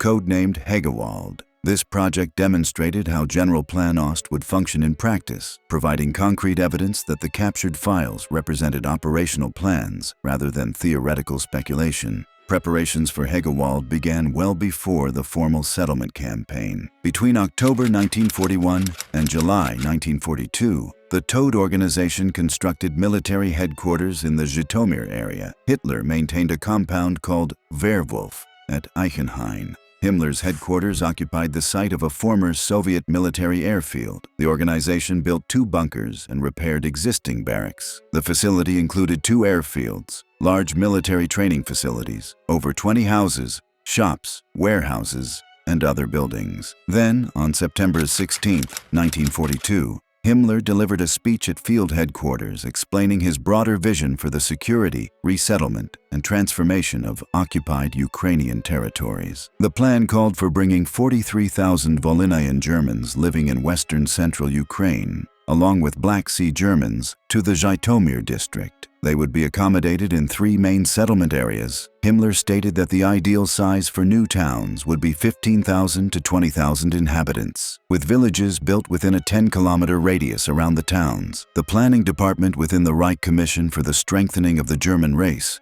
produced village sketches for the settlement. The same department had previously worked on resettlement in Warthegau, Poland, transferring their experience to Ukraine. The main resettlement campaign took place from mid-October to mid-November 1942. Approximately 10,000 Ukrainian residents were removed from their homes and transported to other regions or sent to the Reich for labor assignments. This was followed by the settlement of about 7,000 ethnic German families who were first housed in transit camps for registration and racial verification. The target of 43,000 ethnic Germans was not reached. During the winter of 1942, the majority worked as agricultural laborers on former Soviet collective farms, organized into 28 villages across approximately 200 square miles. Each family had been promised 1 hectare of land. The project lasted just over a year. From November 1943 onwards, as the Red Army advanced westward, the ethnic Germans were transported to camps in Warthegau, Poland. If Germany had won the war in the east, if Moscow had fallen, if the Soviet Union had collapsed, these proposals, documented in the secret files, would have been put into full effect across the entire European continent within months. The captured documents proved this wasn't vague aspiration, but operational planning with assigned responsibilities, allocated resources, and detailed implementation schedules. But the captured files revealed something even more disturbing. Europe represented only the first stage of a much larger vision. The documents showed a 3-stage strategy for global domination, with each stage designed to build the power necessary for the next. Stage 1 would secure Europe from the Atlantic to the Urals. Stage 2 would extend Axis control across Africa, creating a German colonial empire connecting 2 oceans. Stage 3 envisioned the ultimate confrontation, a war to defeat and subjugate the United States. Hitler had been planning this progression since the 1920s, and by 1942, the Nazis were already developing the military technology needed to strike American cities from across the Atlantic. Section 4. The Global Domination Strategy.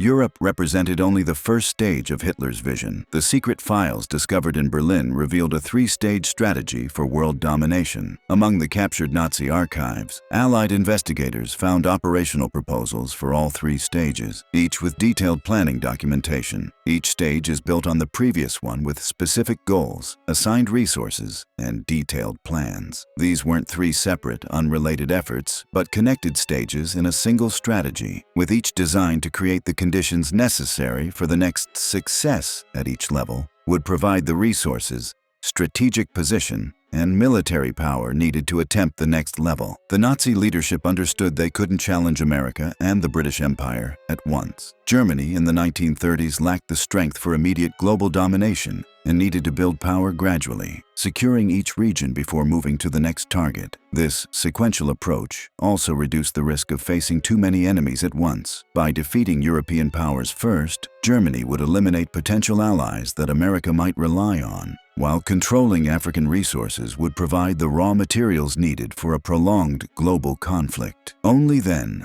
from a position of overwhelming strength, would they challenge American power. Stage 1 targeted Europe, achieved German control from the Atlantic Ocean to the Ural Mountains in Russia through Generalplan Ost, a plan to settle 16 million Germans in conquered Eastern Europe, along with economic integration and the transformation of Berlin into Germania. This wasn't traditional conquest, but racial engineering, modeled on methods Nazi planners were studying intensively. Fascist Italy's colonial experiments in North Africa, Stage 2 focused on Africa. Once Europe was secured, Nazi strategists intended to extend Axis power across the African continent, creating colonial empires for Germany and Italy that would provide resources and strategic bases. Stage 3 aimed at America. After controlling Europe and Africa, fight what Hitler called the final battle to defeat and subjugate the United States. The secret archives contained operational proposals for all three stages, beginning with Britain since controlling Britain was essential to everything that followed. The captured files on Operation Sea Lion, the planned invasion of Britain, demonstrated the depth of Nazi planning. Allied soldiers found thousands of pages of documentation, including requisition orders for river barges, detailed charts of the English Channel, and target lists for British cities. After France fell in June 1940, Hitler turned his attention to Britain, assuming the British would negotiate peace now that the Reich controlled all of Europe. However, British Prime Minister Winston Churchill refused to surrender, telling the British people they would fight on the beaches, in the fields, and in the streets. Britain would never give up. Consequently, Hitler ordered the preparation of Operation Sea Lion, the invasion of Britain. The planning reveals how seriously the Nazi leadership took the British threat and how detailed their preparations were. Even for this stage that never happened, German military planners worked for months on the invasion plan, producing thousands of pages of documentation. The scale of the planned operation revealed itself in the numbers. The initial proposal called for assembling an invasion force of 25 to 40 divisions. However, as planning progressed and naval limitations became apparent, the Wehrmacht reduced this to 13 divisions, approximately 260,000 men with heavy equipment and anti-aircraft batteries. The Army General Staff termed this the absolute minimum that could not be reduced further. The first wave alone would require landing 100,000 men on English beaches, with the remainder to follow within 2 to 3 days. The Army High Command insisted these figures were non-negotiable. Without this minimum force, the operation would fail. The Naval Staff calculated the required transport capacity with precision. The operation would require 155 transport ships totaling 700,000 tons, along with 1,722 barges, 471 seagoing tugs, and 1,160 motorboats. Every available vessel along the continental coast had to be requisitioned. Personnel transports, cargo vessels, river barges converted for ocean use, fishing steamers, motorboats, even fishing cutters were pressed into service. The entire invasion fleet had to be assembled at channel ports, modified for amphibious operations, and organized for the crossing. Beyond the sheer numbers, the logistics presented extraordinary challenges. Each vessel had to be fitted out for its specific purpose, then transported to French and Belgian channel ports. The ports themselves, though fortunately suffering only minor damage during the French campaign, required preparation for loading operations. The waters designated for crossing had to be swept for mines. Mine barriers had to be laid to protect the invasion routes. The vast amphibious force, including covering forces, required organization and training in every particular detail. Planners requisitioned river barges from across occupied Europe, converting them for ocean use, and assembling them with assault boats at channel ports. German forces photographed British beaches from aircraft, analyzing which locations offered the best landing sites. The German Navy produced detailed charts of the English Channel showing depths, currents, and tides to understand exactly when conditions would be favorable for an amphibious assault, while identifying which ports could be seized quickly to bring in reinforcements and supplies. The Luftwaffe created target lists for British cities and military installations, planning which airfields to bomb first, which communication centers to destroy, and which transportation hubs to disable. The goal was to paralyze British resistance before German troops even landed. Meanwhile, the SS prepared lists of British citizens to arrest immediately, including not just political leaders like Churchill, but also intellectuals, journalists, and anyone who might organize resistance. The Black Book, as it came to be known, contained thousands of names with addresses and descriptions, showing the SS had researched their targets thoroughly. With the air campaign and occupation procedures planned, the Naval Staff turned to selecting the landing sites themselves. The Naval Staff designated 4 specific coastal strips for the landing zone B, would stretch from west of Folkestone to Dungeness. Zone C would cover Dungeness to Cliff's End. Zone D would span Bexhill to Beachy Head. Zone E would extend from Brighton to Selseybill. The General Staff analyzed each zone according to terrain characteristics and operational possibilities in the surrounding countryside. They considered the left flank at Brighton the most favorable from a military perspective. The terrain there would permit employment of motorized forces for a flanking attack toward London. However, the Naval Staff and Army High Command clashed immediately over the fundamental question of landing front width. The Army General Staff, primarily concerned with exploiting operational possibilities after landing, demanded landings on an extremely broad front field. Marshal von Brauchitsch insisted the landing front should stretch from Ostend on the Belgian coast in the east to Cherbourg in western France, spanning hundreds of miles of English coastline from North Foreland to Lyme Bay. Only such a broad approach, the Army argued, would allow the breakthrough and large-scale envelopment movement necessary to encircle London. The Naval Staff declared this impossible. Admiral Raeder and his staff insisted they could not safeguard transport movements across such a vast expanse of sea. The available transport capacity was inadequate for crossings on such a broad front. The disagreement reached Hitler, who decided the army must accept what was possible regarding available shipping and security. The compromise satisfied neither party fully, but it allowed planning to proceed. If the operation succeeded and reserves were fully committed, the invasion force would eventually involve over 1.5 million troops crossing the English Channel to land on beaches in southern England before driving toward London. The plan required achieving air superiority over England by destroying the Royal Air Force before the invasion could proceed. The timing presented another critical challenge. The operation had to launch before autumn weather made the Channel crossing impossible. Naval planners determined that bad weather could be expected in the North Sea and English Channel during the latter part of September. With fog setting in beginning mid-October, the main operation, therefore, had to be completed by mid-September, the date when all necessary conditions would align most favorably. Tide, moonlight, and weather was calculated as September 24, 1940. However, the operation required a 10-day preparation period before execution. The order to proceed, therefore, had to be issued by September 11th to meet the September 21st target date, or by September 14th to meet the optimal September 24th date. That's what the Battle of Britain was about in the summer and fall of 1940. Germany attempting to win control of British airspace as preparation for invasion. The Luftwaffe had assembled over 2,669 first-line aircraft, including 1,015 fighters, 346 dive bombers, and 933 bombers. The air offensive commenced on August 15th after weather delays. However, one low-pressure system followed another. For 2 weeks, the weather remained stormy and rainy, limiting operations to minor formations. British fighter defense remained strong. German losses mounted. 147 planes lost in a single attack on August 18th against only 49 British losses. Between August 1st and October 1st,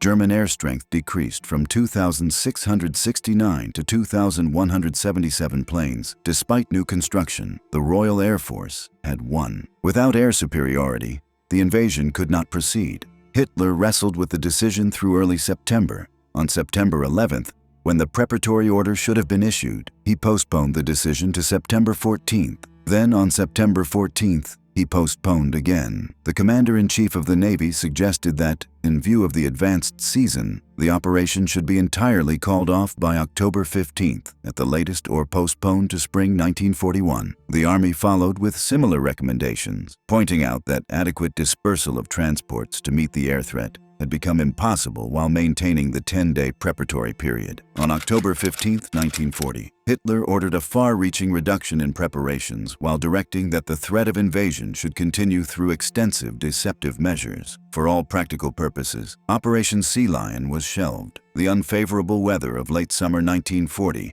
rarely had there been such poor conditions in August and September, had hampered Luftwaffe operations at precisely the moment when the decision between Britain and Germany hung by a thread. But the documentation survived, revealing what would have happened if the invasion had succeeded. Originally, Hitler admired the British Empire and viewed the British as fellow Germanic people, hoping Britain might become a junior partner in the New World Order while maintaining its empire and accepting German dominance in Europe. However, if invasion became necessary and Britain was defeated, Nazi planners intended harsh measures. Reich memos proposed deporting millions of British men, particularly those of military age, to the European continent as forced labor, while British women and to the remaining population would face pressure to accept German rule.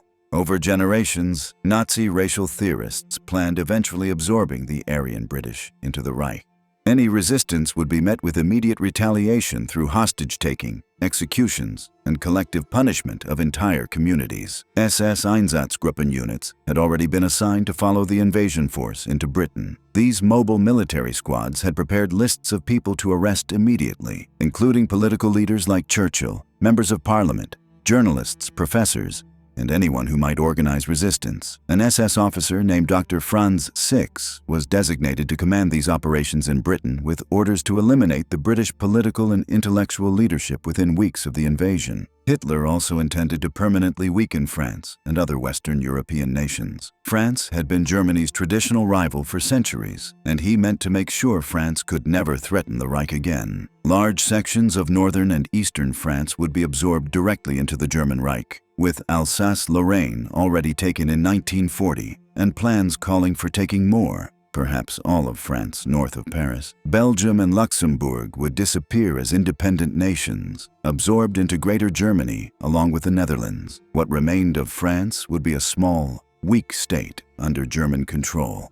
disarmed, paying enormous reparations, and forbidden to have colonies or foreign alliances. Before examining Hitler's African ambitions, we need to understand what Nazi planners were studying between 1938 and 1941. Fascist Italy's transformation of Libya into a laboratory for racial engineering. The Nazis had explicitly rejected their own colonial past, calling Imperial Germany's African ventures a complete disaster of economic exploitation. They dismissed British and French colonialism as outdated capitalist projects. What they wanted was scientific racial transformation through mass settlement, and Mussolini was showing them how. On October 28, 1938, Mussolini staged a massive propaganda event, shipping 20,000 Italian settlers to Libya. The fascist regime had spent years preparing Libya scientifically. Geologists tested soil and water. Hydrologists designed irrigation systems with motorized pumps reaching 400 meters deep. Agronomists at the Sidi Mesri experimental station selected optimal crops. By 1940,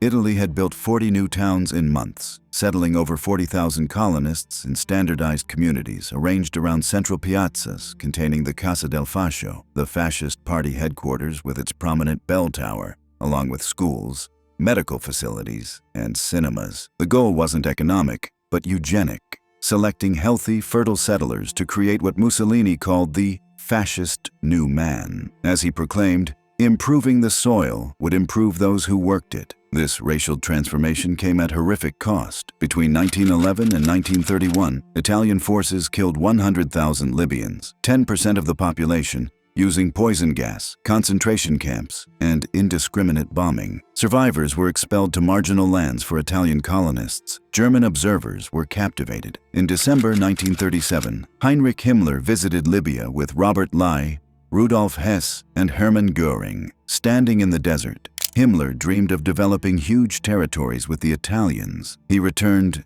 deeply impressed, as Joseph Goebbels recorded, and arranged for over 150 SS officers to train at the Italian colonial school in Tivoli. When Hitler visited Rome in May 1938, he praised Mussolini's monumental undertaking and later called the Italians colonizers without peer. This went beyond admiration to systematic study. Konrad Meyer, chief architect of Generalplan Ost, forged close friendship with Giuseppe Tassinari, Italy's undersecretary for agriculture and colonization. They met repeatedly from 1938 to 1943, establishing joint German-Italian conferences. Meyer sent multiple research delegations to Libya. In March 1939, his deputy Günter Wolf led over 20 German scholars and party officials to inspect Libya's settlements, concluding Italy's experiment would become the model for large-scale colonization. As one German planner wrote in 1940, "The enormous colonization tasks facing us in the Eastern territories, and perhaps one day in the African colonies, oblige us to observe closely others' colonization methods. specifically Italy's, because the fascist state has many features in common with National Socialism. Armed with this Italian blueprint, Nazi planners developed twin imperial projects, Generalplan Ost for Eastern Europe and Middle Africa for Africa. Both would use the same methods: racial selection of settlers, scientific community design, and totalitarian control through concentrated party buildings and social infrastructure. Once Europe fell, Africa would follow according to the sequential strategy, and both would be built using the Italian colonial blueprint that Nazi planners had studied so intensively. The regime's planners had prepared detailed proposals for dividing Africa, documents that would later be found among the captured Nazi archives, though specific territorial agreements were never formalized into binding treaties. The planning files showed these were intended plans that would have been carried out had Germany achieved total victory in Europe. Italian dictator Benito Mussolini would control North Africa, the Mediterranean coast, Libya, Tunisia, and possibly Egypt. Italy already controlled Libya, where Mussolini's regime had implemented the racial engineering project that so fascinated Nazi planners. Germany would create Middle Africa, Central Africa, stretching from the Atlantic to the Indian Ocean. But Middle Africa wasn't just territorial acquisition. Nazi planners intended to apply Italian colonial methods on an unprecedented scale. Where Italy settled 40,000 colonists in Libya, Germany planned millions in both Africa and Eastern Europe. The connection was explicit in planning documents. The same racial selection criteria, the same scientific settlement design, the same totalitarian community organization that Italy pioneered in Libya would be implemented across two continents. Generalplan Ost represented the primary application of this blueprint. The plan called for settling 16 million Germans in conquered Poland and the Soviet Union, 400 times Libya's scale. After studying Italian settlements intensively, Meyer's planning department recognized in 1940 what they called their most serious mistake. They had neglected the community infrastructure that made Italian settlements succeed. The Italian piazza, concentrating party buildings and social facilities, gave isolated settlers what German reports called support and created total political control, even in remote areas. Himmler immediately transformed German planning. Every settlement in Poland and the Soviet Union would replicate the Italian model. Central squares surrounded by party buildings with bell towers, cinemas, medical facilities, and administrative buildings. German planners called these bulwarks of Germandom in multi-ethnic territories. The invasion of Poland in 1939 and the Soviet Union in 1941 turned these plans into reality. To prepare for German settlement, the Nazis murdered millions of Jews and expelled 800,000 Poles. Though worsening military conditions prevented full implementation, dozens of new settlements were built with central squares and party buildings matching Italian colonial architecture, complete with bell towers and piazzas directly resembling Libya's centri rurali. The African colonial plan followed the same logic. Nazi economic planners cataloged Africa's resources extensively: copper, diamonds, gold, rubber, timber. They identified farming potential and planned massive forced labor. Viewing Africans with the same racial hierarchy applied to Slavs' infrastructure development, included railways connecting the Atlantic to Indian Ocean coasts, new ports for cargo vessels, and government centers for German colonial officials. The Germans studied tropical climate management, researching crops and livestock, planning to bring German settlers to highland areas while using African labor for hot lowlands. The plan called for reclaiming former German colonies, then seizing the Belgian Congo, French Equatorial Africa, and Portuguese Angola. Hitler's motivations combined resources and strategic position: Africa's gold, diamonds, copper, rubber, and timber for German industry, exploited by settlers using forced native labor. Naval bases on both Atlantic and Indian Ocean coasts would allow German ships to patrol sea lanes. Air bases would extend German air power globally. Submarine bases would threaten Allied shipping worldwide. Control of Africa would provide stepping stones toward the Middle East,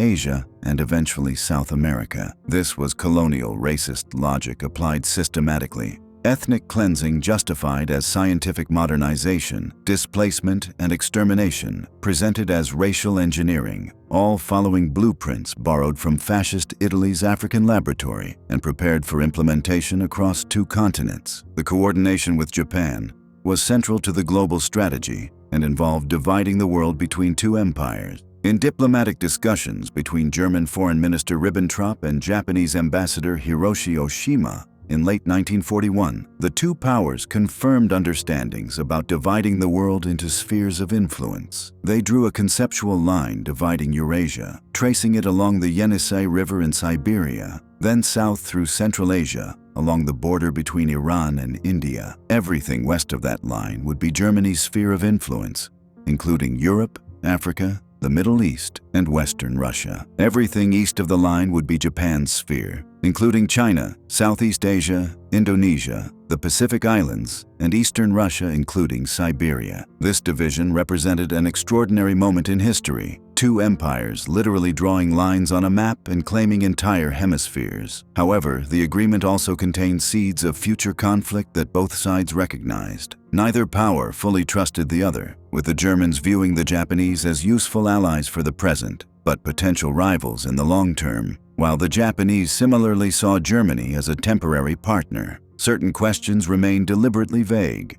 Both powers had interests in South America, both needed Middle East oil fields, and India sat directly on the dividing line. These ambiguities were papered over while both empires focused on immediate enemies, though they clearly represented unresolved tensions. Military planners in both nations recognized an uncomfortable truth. If each empire achieved its goals, they would inevitably collide along the boundaries they'd drawn, transforming allies into enemies. Some German strategists predicted that a war between Greater Germany and Greater Japan would occur sometime in the 1960s or 70s, after both empires had consolidated their conquests. The point was clear. Germany and Japan were dividing the entire planet between them, treating the Earth like property to be split up. Hitler's intentions for conflict with the United States were now clear. This had always been part of his long-term vision, dating back to his writing about the need for the ultimate struggle against America in his unpublished Zweitsbuch in 1928. Hitler viewed the United States as Germany's eventual rival for world dominance. America was powerful, wealthy, and led the democratic world. As long as the United States existed as an independent power, the Reich could never achieve complete global control. Therefore, after securing Europe and Africa, Hitler planned building up forces for confrontation with America. The first step was naval power. Germany's navy was relatively small during World War II, focusing mainly on U-boats, submarines, with far fewer battleships and aircraft carriers than Britain or the United States. In mid-1941, Hitler launched Plan Z, a massive naval expansion to build dozens of battleships, aircraft carriers, and hundreds of U-boats. The Reich needed such a large navy because threatening the United States required crossing the Atlantic Ocean, which demanded a fleet capable of protecting transport ships, bombarding American coasts, and defeating the U.S. Navy in battle. But Hitler wanted to strike America even before his navy was ready, which led to the America Bomber Project, a plan to develop very long-range bombers capable of attacking American cities from European bases. The distance from Germany to New York is roughly 3,500 miles, and no existing bomber in the early 1940s could fly that far, drop bombs, and return home. However, Hitler wanted aircraft that could do exactly that. In 1940, Hitler realized he needed a heavy bomber capable of reaching New York. Now that American involvement in the war seemed increasingly likely, 5 companies responded to the request for proposals: Focke-Wulf, Heinkel, Horten, Junkers, and Messerschmitt. The original specifications called for a bomber that could reach New York from Portugal's Azores Islands, cutting approximately 800 miles from the round trip and making it a 6,400-mile mission. Portuguese dictator Antonio Salazar had been friendly with Germany early in the war, making the Azores a potential forward base.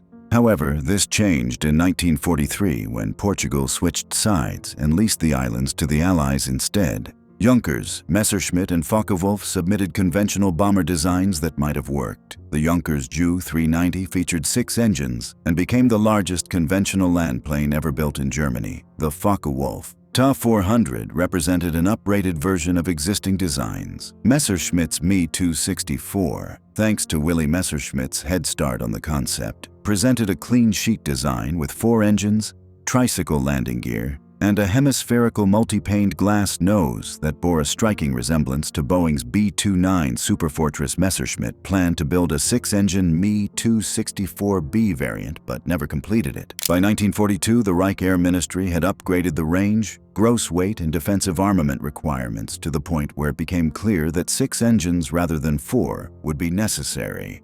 The specifications assumed a high enough combat ceiling to put the bomber above the reach of American interception, eliminating the need for defensive guns or armor.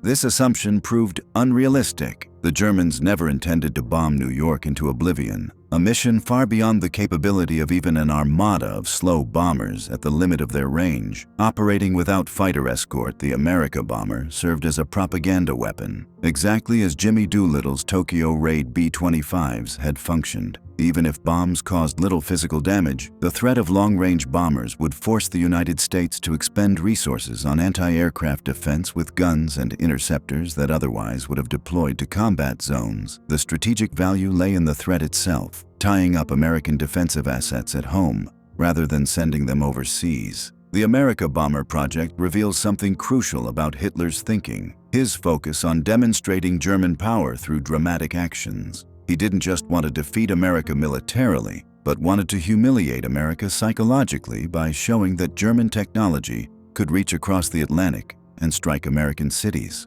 Hitler repeatedly expressed fascination with the psychological impact of bombing New York, believing that Americans, who had never experienced war on their own soil, would panic when German bombs fell on Manhattan. He thought American resolve would crumble if they saw their greatest city burning. This calculation reveals a fundamental misunderstanding of American character. Hitler assumed Americans were soft and weak, lacking the will to fight if seriously challenged. He failed to understand that an attack on American soil would unite Americans and strengthen their resolve, rather than breaking it. The project received significant resources even as Germany faced shortages in other areas, with the regime assigning scarce materials, engineering talent, and manufacturing capacity to developing these long-range bombers. This shows how important the American target was in Nazi strategic thinking. According to Albert Speer's memoirs, Hitler spoke enthusiastically about the project, talking about seeing flames engulfing New York and fantasizing about German bombers destroying the skyscrapers of Manhattan. The America bomber never became fully operational because the Reich lost the war before the aircraft could be developed and deployed. But the project was real, with engineers working on it and resources assigned.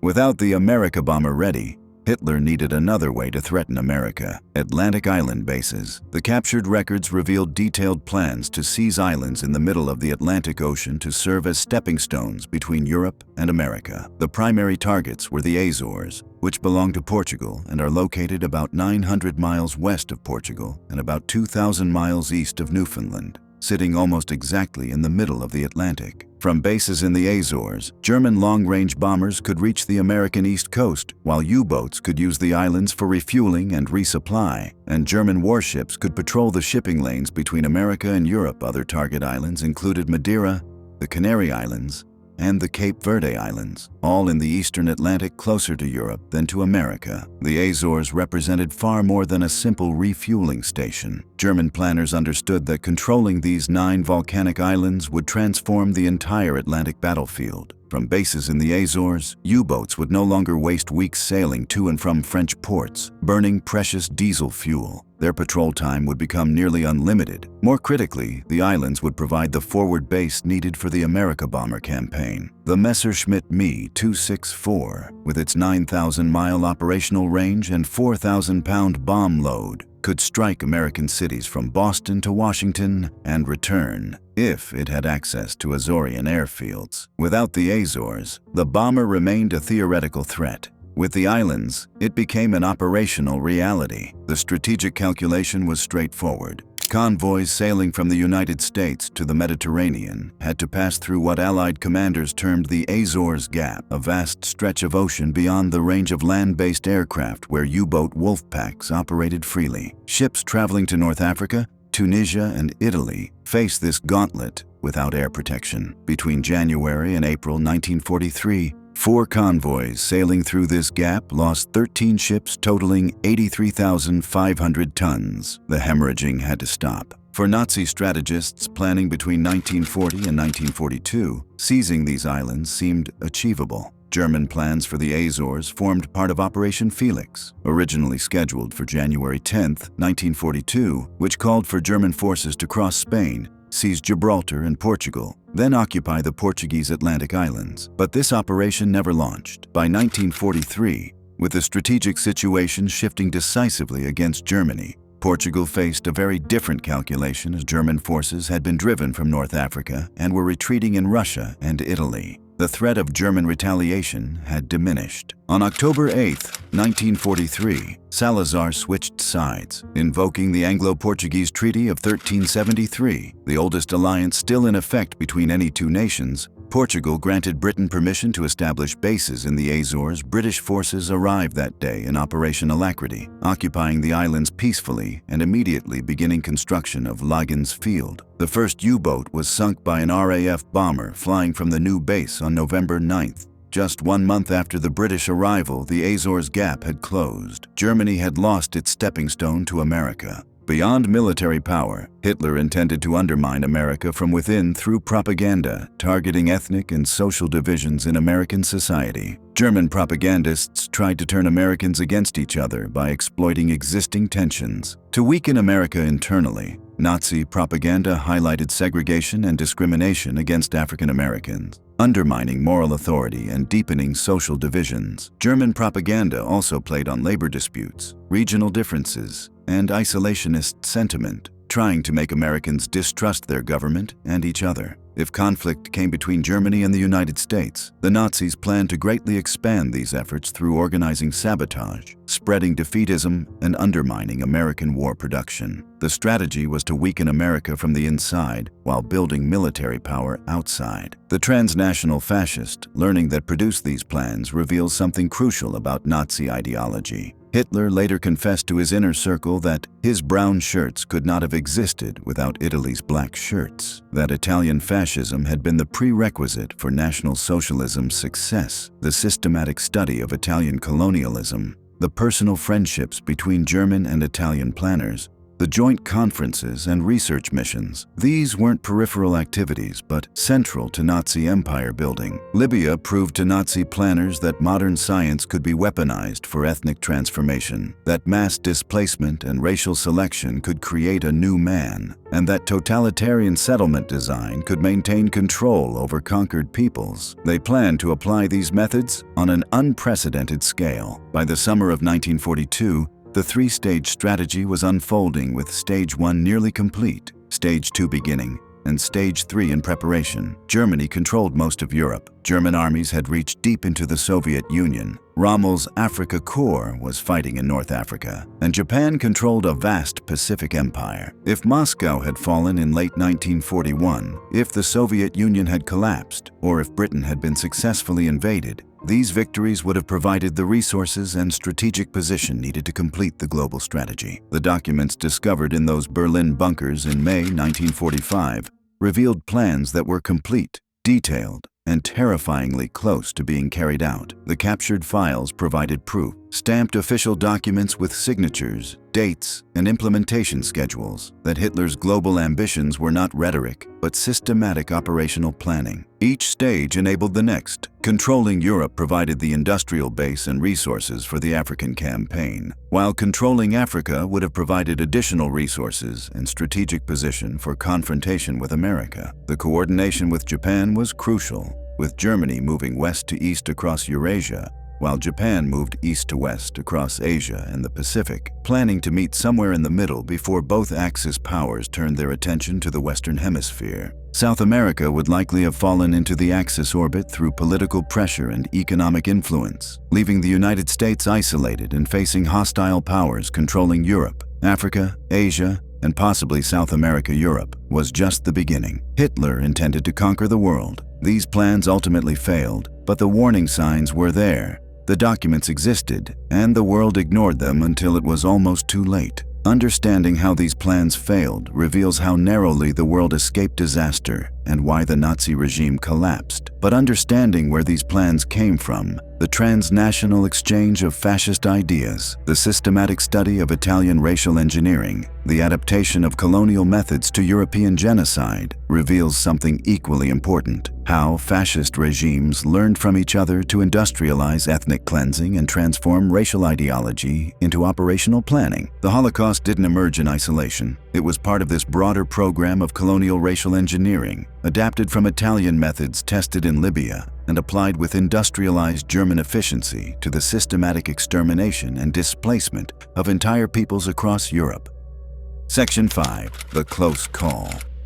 By the summer of 1942, Nazi Germany appeared unstoppable. German forces controlled territory from the Atlantic coast of France to the outskirts of Moscow and Leningrad. At this moment, the plans contained in those secret files were terrifyingly close to implementation. The documentation discovered 3 years later would show that by mid-1942, the machinery was in motion, the blueprints existed, the personnel were trained, the pilot programs were operational, and only final military victory stood between planning and full-scale execution. The Wehrmacht occupied most of Europe, with approximately 300 million people living under Nazi rule, more than double the population of the United States at the time. German control or influence stretched from Norway's Arctic Circle to the deserts of North Africa, from France's Atlantic coast to the outskirts of Stalingrad in southern Russia. Every major Western European capital except London was under German occupation. Paris, Brussels, Amsterdam, Copenhagen, Oslo, Prague, Vienna, Warsaw, and more. Millions of people who had lived in free democratic societies now lived under Nazi occupation, while the continent's industrial capacity, farming production, and natural resources were being systematically exploited for the German war effort. At this moment, reasonable observers might have concluded that Germany had won. The Soviet Union was reeling from massive defeats. The United States had just entered the war and needed years to build up military strength, while Britain stood alone in Western Europe, surviving but unable to strike back effectively. The Nazi vision seemed on the verge of becoming reality. Critically, the racial engineering proposals were already operational. The captured documents would later prove this wasn't theoretical planning. Allied investigators found operational schedules, personnel assignments, and progress reports, showing that by 1942, the plans in those secret files had moved from paper to reality. Over 1.5 million Poles and Jews had been expelled. The Zamość pilot program was testing full-scale implementation, and Einsatzgruppen operated across occupied territories. The infrastructure for mass deportation existed and was functioning. The economic exploitation had begun as well, with German factories using 7 million foreign forced laborers, while resources flowed from occupied territories to the Reich. The continental economic system was partially operational. In North Africa, Rommel's Africa Corps was pushing toward Egypt and the Suez Canal. In Asia and the Pacific, Japan controlled a vast empire, while the German-Japanese division of the world was functioning. Stage 1 of the three-stage strategy was nearly complete, and if Moscow had fallen, if Soviet resistance had collapsed, Generalplan Ost would have moved to full implementation within months. These 4 battles were the hinges on which history turned, with each one decided by extremely close margins. Soviet resistance proved far stronger than expected, as Hitler had assumed the Soviet state would collapse within weeks, only to find Soviet forces fighting desperately for every mile. American industrial capacity was enormous, with American factories by 1943 producing more aircraft, ships, tanks, and ammunition than Germany and Japan combined. The Reich's economy couldn't sustain a long war, as despite controlling most of Europe, Germany lacked sufficient oil, rubber, and other crucial resources. Hitler also made strategic mistakes. He declared war on the United States unnecessarily in December 1941, frequently overruled his generals, and at Stalingrad, refused to allow a retreat that might have saved the surrounded army. However, no single factor was decisive. The combination of all these factors together defeated the Reich. This wasn't inevitable. If several factors had been different, Germany might have won, which is why understanding how close it came is so important. To understand just how close Hitler came to success, we need to examine these turning points chronologically, each one a moment where history could have taken a catastrophic different path. The Battle of Britain in the summer and fall of 1940 prevented Operation Sea Lion, though the Royal Air Force won by the narrowest of margins. A few hundred British fighter pilots stopped the invasion of Britain. The Royal Air Force was down to its last reserves of pilots and aircraft, with fighter production barely keeping pace with losses while airfields had been heavily damaged. If the battle had continued another few weeks at the same intensity, Britain might have lost air superiority, and without air superiority, an invasion would likely have succeeded. Individual pilots made the difference. Young men, many barely 20 years old, flying mission after mission while exhausted and facing a larger, more experienced German Air Force. However, they had advantages. They were fighting over home territory. Their radar system gave them warning of incoming attacks, and they were defending their homes. It was enough, but just barely. The Battle of Moscow in December 1941 came even closer to disaster. German advance units could see the Kremlin towers from just 20 miles away, while Soviet officials prepared to evacuate with files being burned, and some government functions already moved east to Kuibyshev. Moscow's fall seemed inevitable. Yet the Russians held as fresh Siberian divisions arrived from the east, troops trained for winter warfare.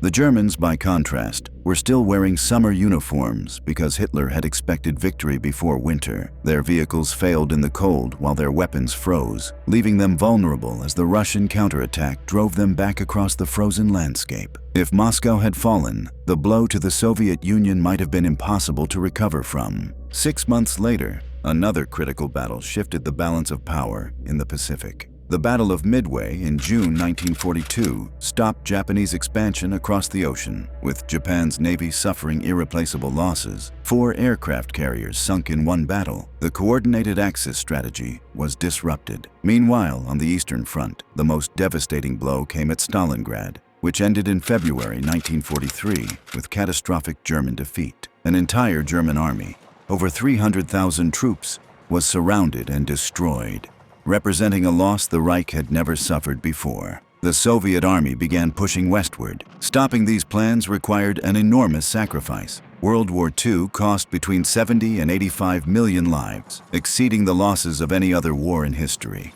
That number represents roughly the entire population of Germany today, or more than the populations of California, Texas, Florida, and New York combined. An entire nation's worth of human beings lost in just 6 years. The losses weren't evenly distributed across the world, with some nations suffering far more than others. The Soviet Union bore the heaviest burden by far, losing 27 million citizens, almost 1 out of every 7 people in the entire nation. Some Soviet cities were completely destroyed, while some villages lost every single young man to the war. Poland lost 6 million people out of a pre-war population of about 35 million, roughly 1 person in 6, including 3 million of Poland's 3.5 million Jews, with the Jewish population almost completely wiped out. China, fighting the Japanese invasion, lost between 15 and 20 million people. Yugoslavia lost over 1 million. Greece lost 500,000. And the list continues. Every number represents not just an individual death, but families destroyed,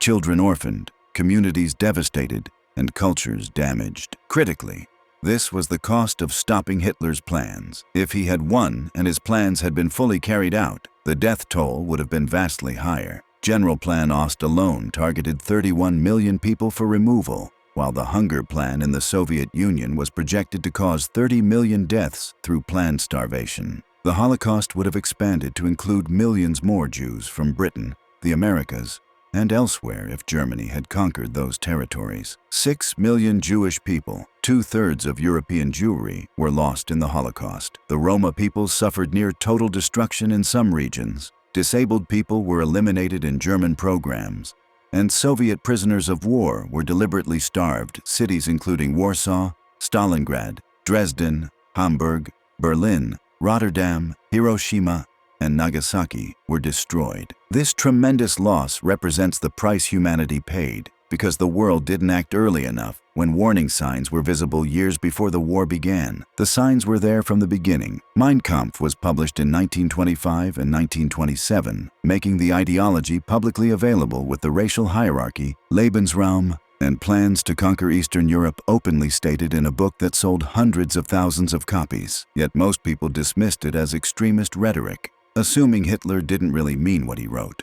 His actions after taking power showed a clear pattern. The Enabling Act, the Nuremberg Laws, a massive rearmament, and territorial takeovers, with each action serving as a warning sign. However, at each step, Britain and France chose appeasement over confrontation, convincing themselves that Hitler's demands were reasonable adjustments to unfair treaty terms, while hoping that giving him what he wanted would satisfy him. The Munich Agreement of September 1938 represented the peak of appeasement, with Chamberlain claiming he had achieved peace for our time. 6 months later, Hitler occupied the rest of Czechoslovakia, proving appeasement had failed. The tragedy is that informed people saw the danger clearly and tried to sound the alarm. Some German politicians and intellectuals opposed Hitler from the beginning, with Social Democratic Party leaders warning that he would destroy democracy. They were proven right, but by then they were in concentration camps or exile. In Britain, Winston Churchill delivered speech after speech in Parliament during the 1930s, warning about German rearmament and Hitler's intentions, only to be dismissed as a warmonger and alarmist.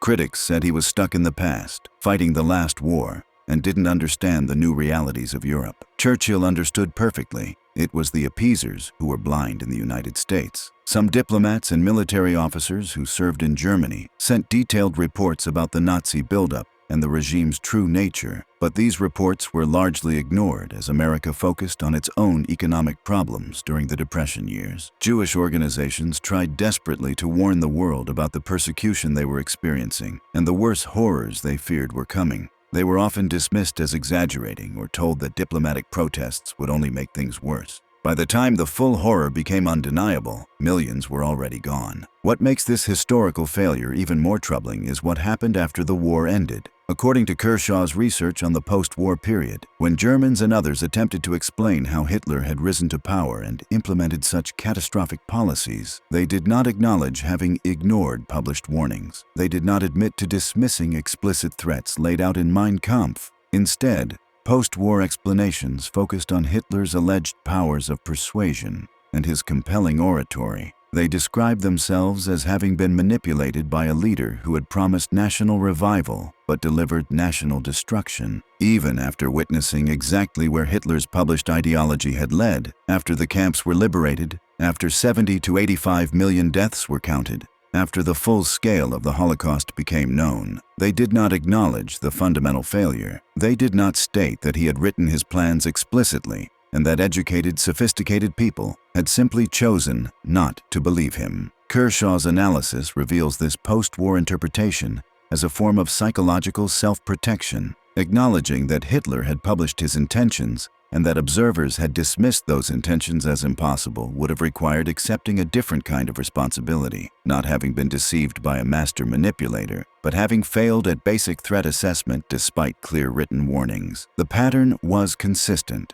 People who understood the danger tried to warn others but were dismissed as alarmists, extremists, or people with an agenda. Those in power convinced themselves that the warnings were overblown, that accommodation and appeasement would work, and that nobody would really do the terrible things they were threatening. World War I had ended just 2 decades earlier with millions dead. Democratic leaders, determined to avoid another such catastrophe, chose appeasement over confrontation. Additionally, some Western leaders underestimated Hitler, thinking he was a rational actor who could be negotiated with without understanding that his goals were unlimited.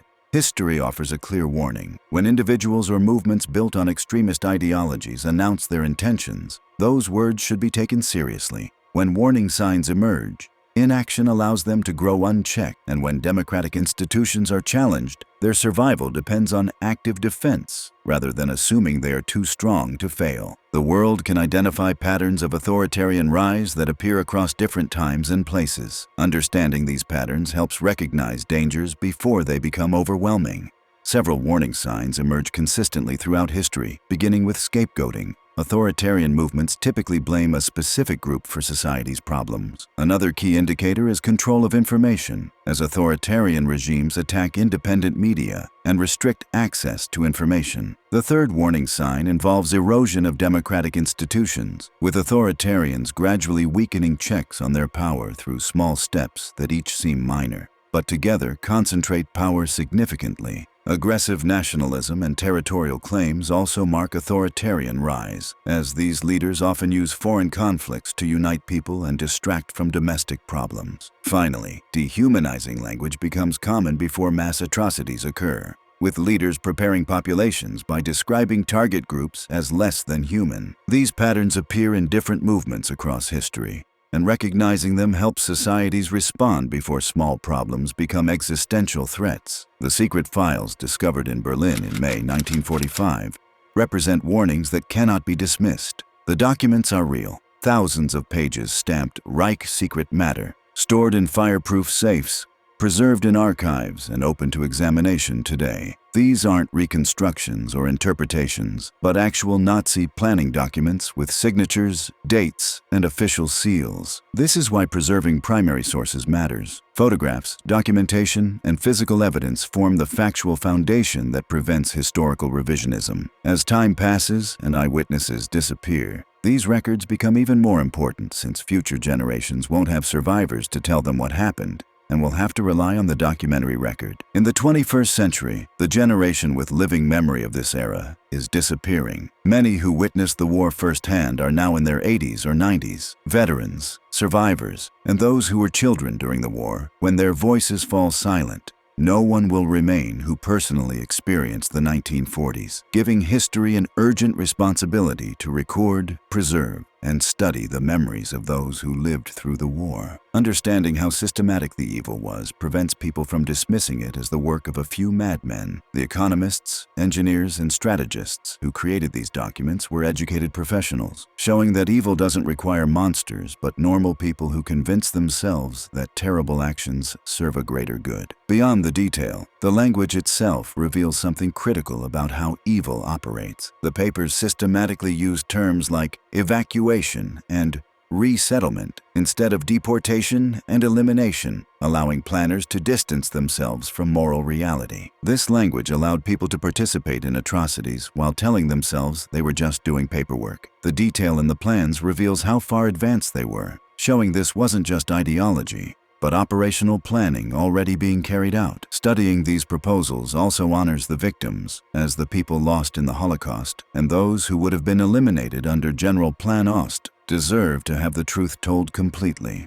In May 1945, Allied soldiers discovered secret Nazi documentation revealing comprehensive blueprints for world domination developed over 2 decades. The vision started with ideology in Mein Kampf in the 1920s and developed through the rise to power and gradual policy implementation. By 1941 and 1942, plans had been formalized. Generalplan Ost outlined ethnic cleansing of 31 million people and their replacement with 10 million German colonists. Funk's framework described a unified European economy with single currency, while Speer's plans detailed Germania as world capital. The 3-stage military strategy targeted Europe, then Africa, then America, with Germany and Japan dividing the world, while America Bomber and Plan Z prepared for conflict with America. Most importantly, these plans had moved beyond theory into reality. Pilot programs ran in Poland, economic exploitation functioned across occupied territories, and Germania construction had already begun. By mid-1942, the Reich controlled most of Europe,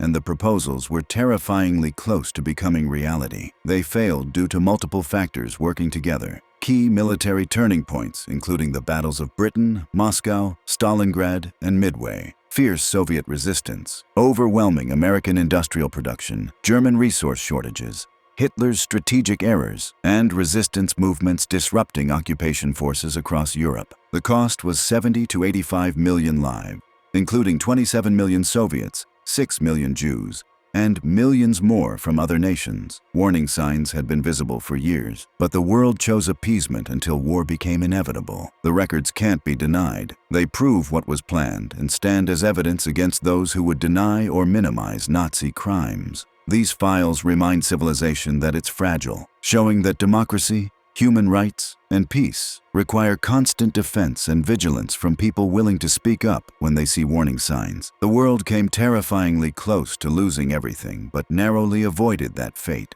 through the sacrifice of millions who fought to stop these plans from becoming reality. If just a few battles had gone differently, if a few strategic decisions had been made otherwise, These plans might have been carried out in full. The secret files remain as warnings, showing what happens when hatred goes unchallenged, when democratic institutions are weakened, and when the world chooses appeasement over action. Understanding this history isn't about dwelling on past horrors, but about ensuring that future generations recognize the warning signs before it's too late. Because the cost of ignoring such warnings, as the 70 to 85 million lives lost in World War II demonstrate, is simply too high for humanity to pay again. The secret files discovered in those Berlin bunkers revealed Hitler's blueprint for remaking the world under Nazi control. Operational plans with specific numbers, precise timelines, and detailed strategies. These documents, hidden in underground archives and abandoned SS headquarters, provided undeniable proof of what the Nazi regime had been planning. But these plans failed at critical moments. To discover the strategic errors, military miscalculations, and turning points that led to Germany's defeat, continue with the next documentary.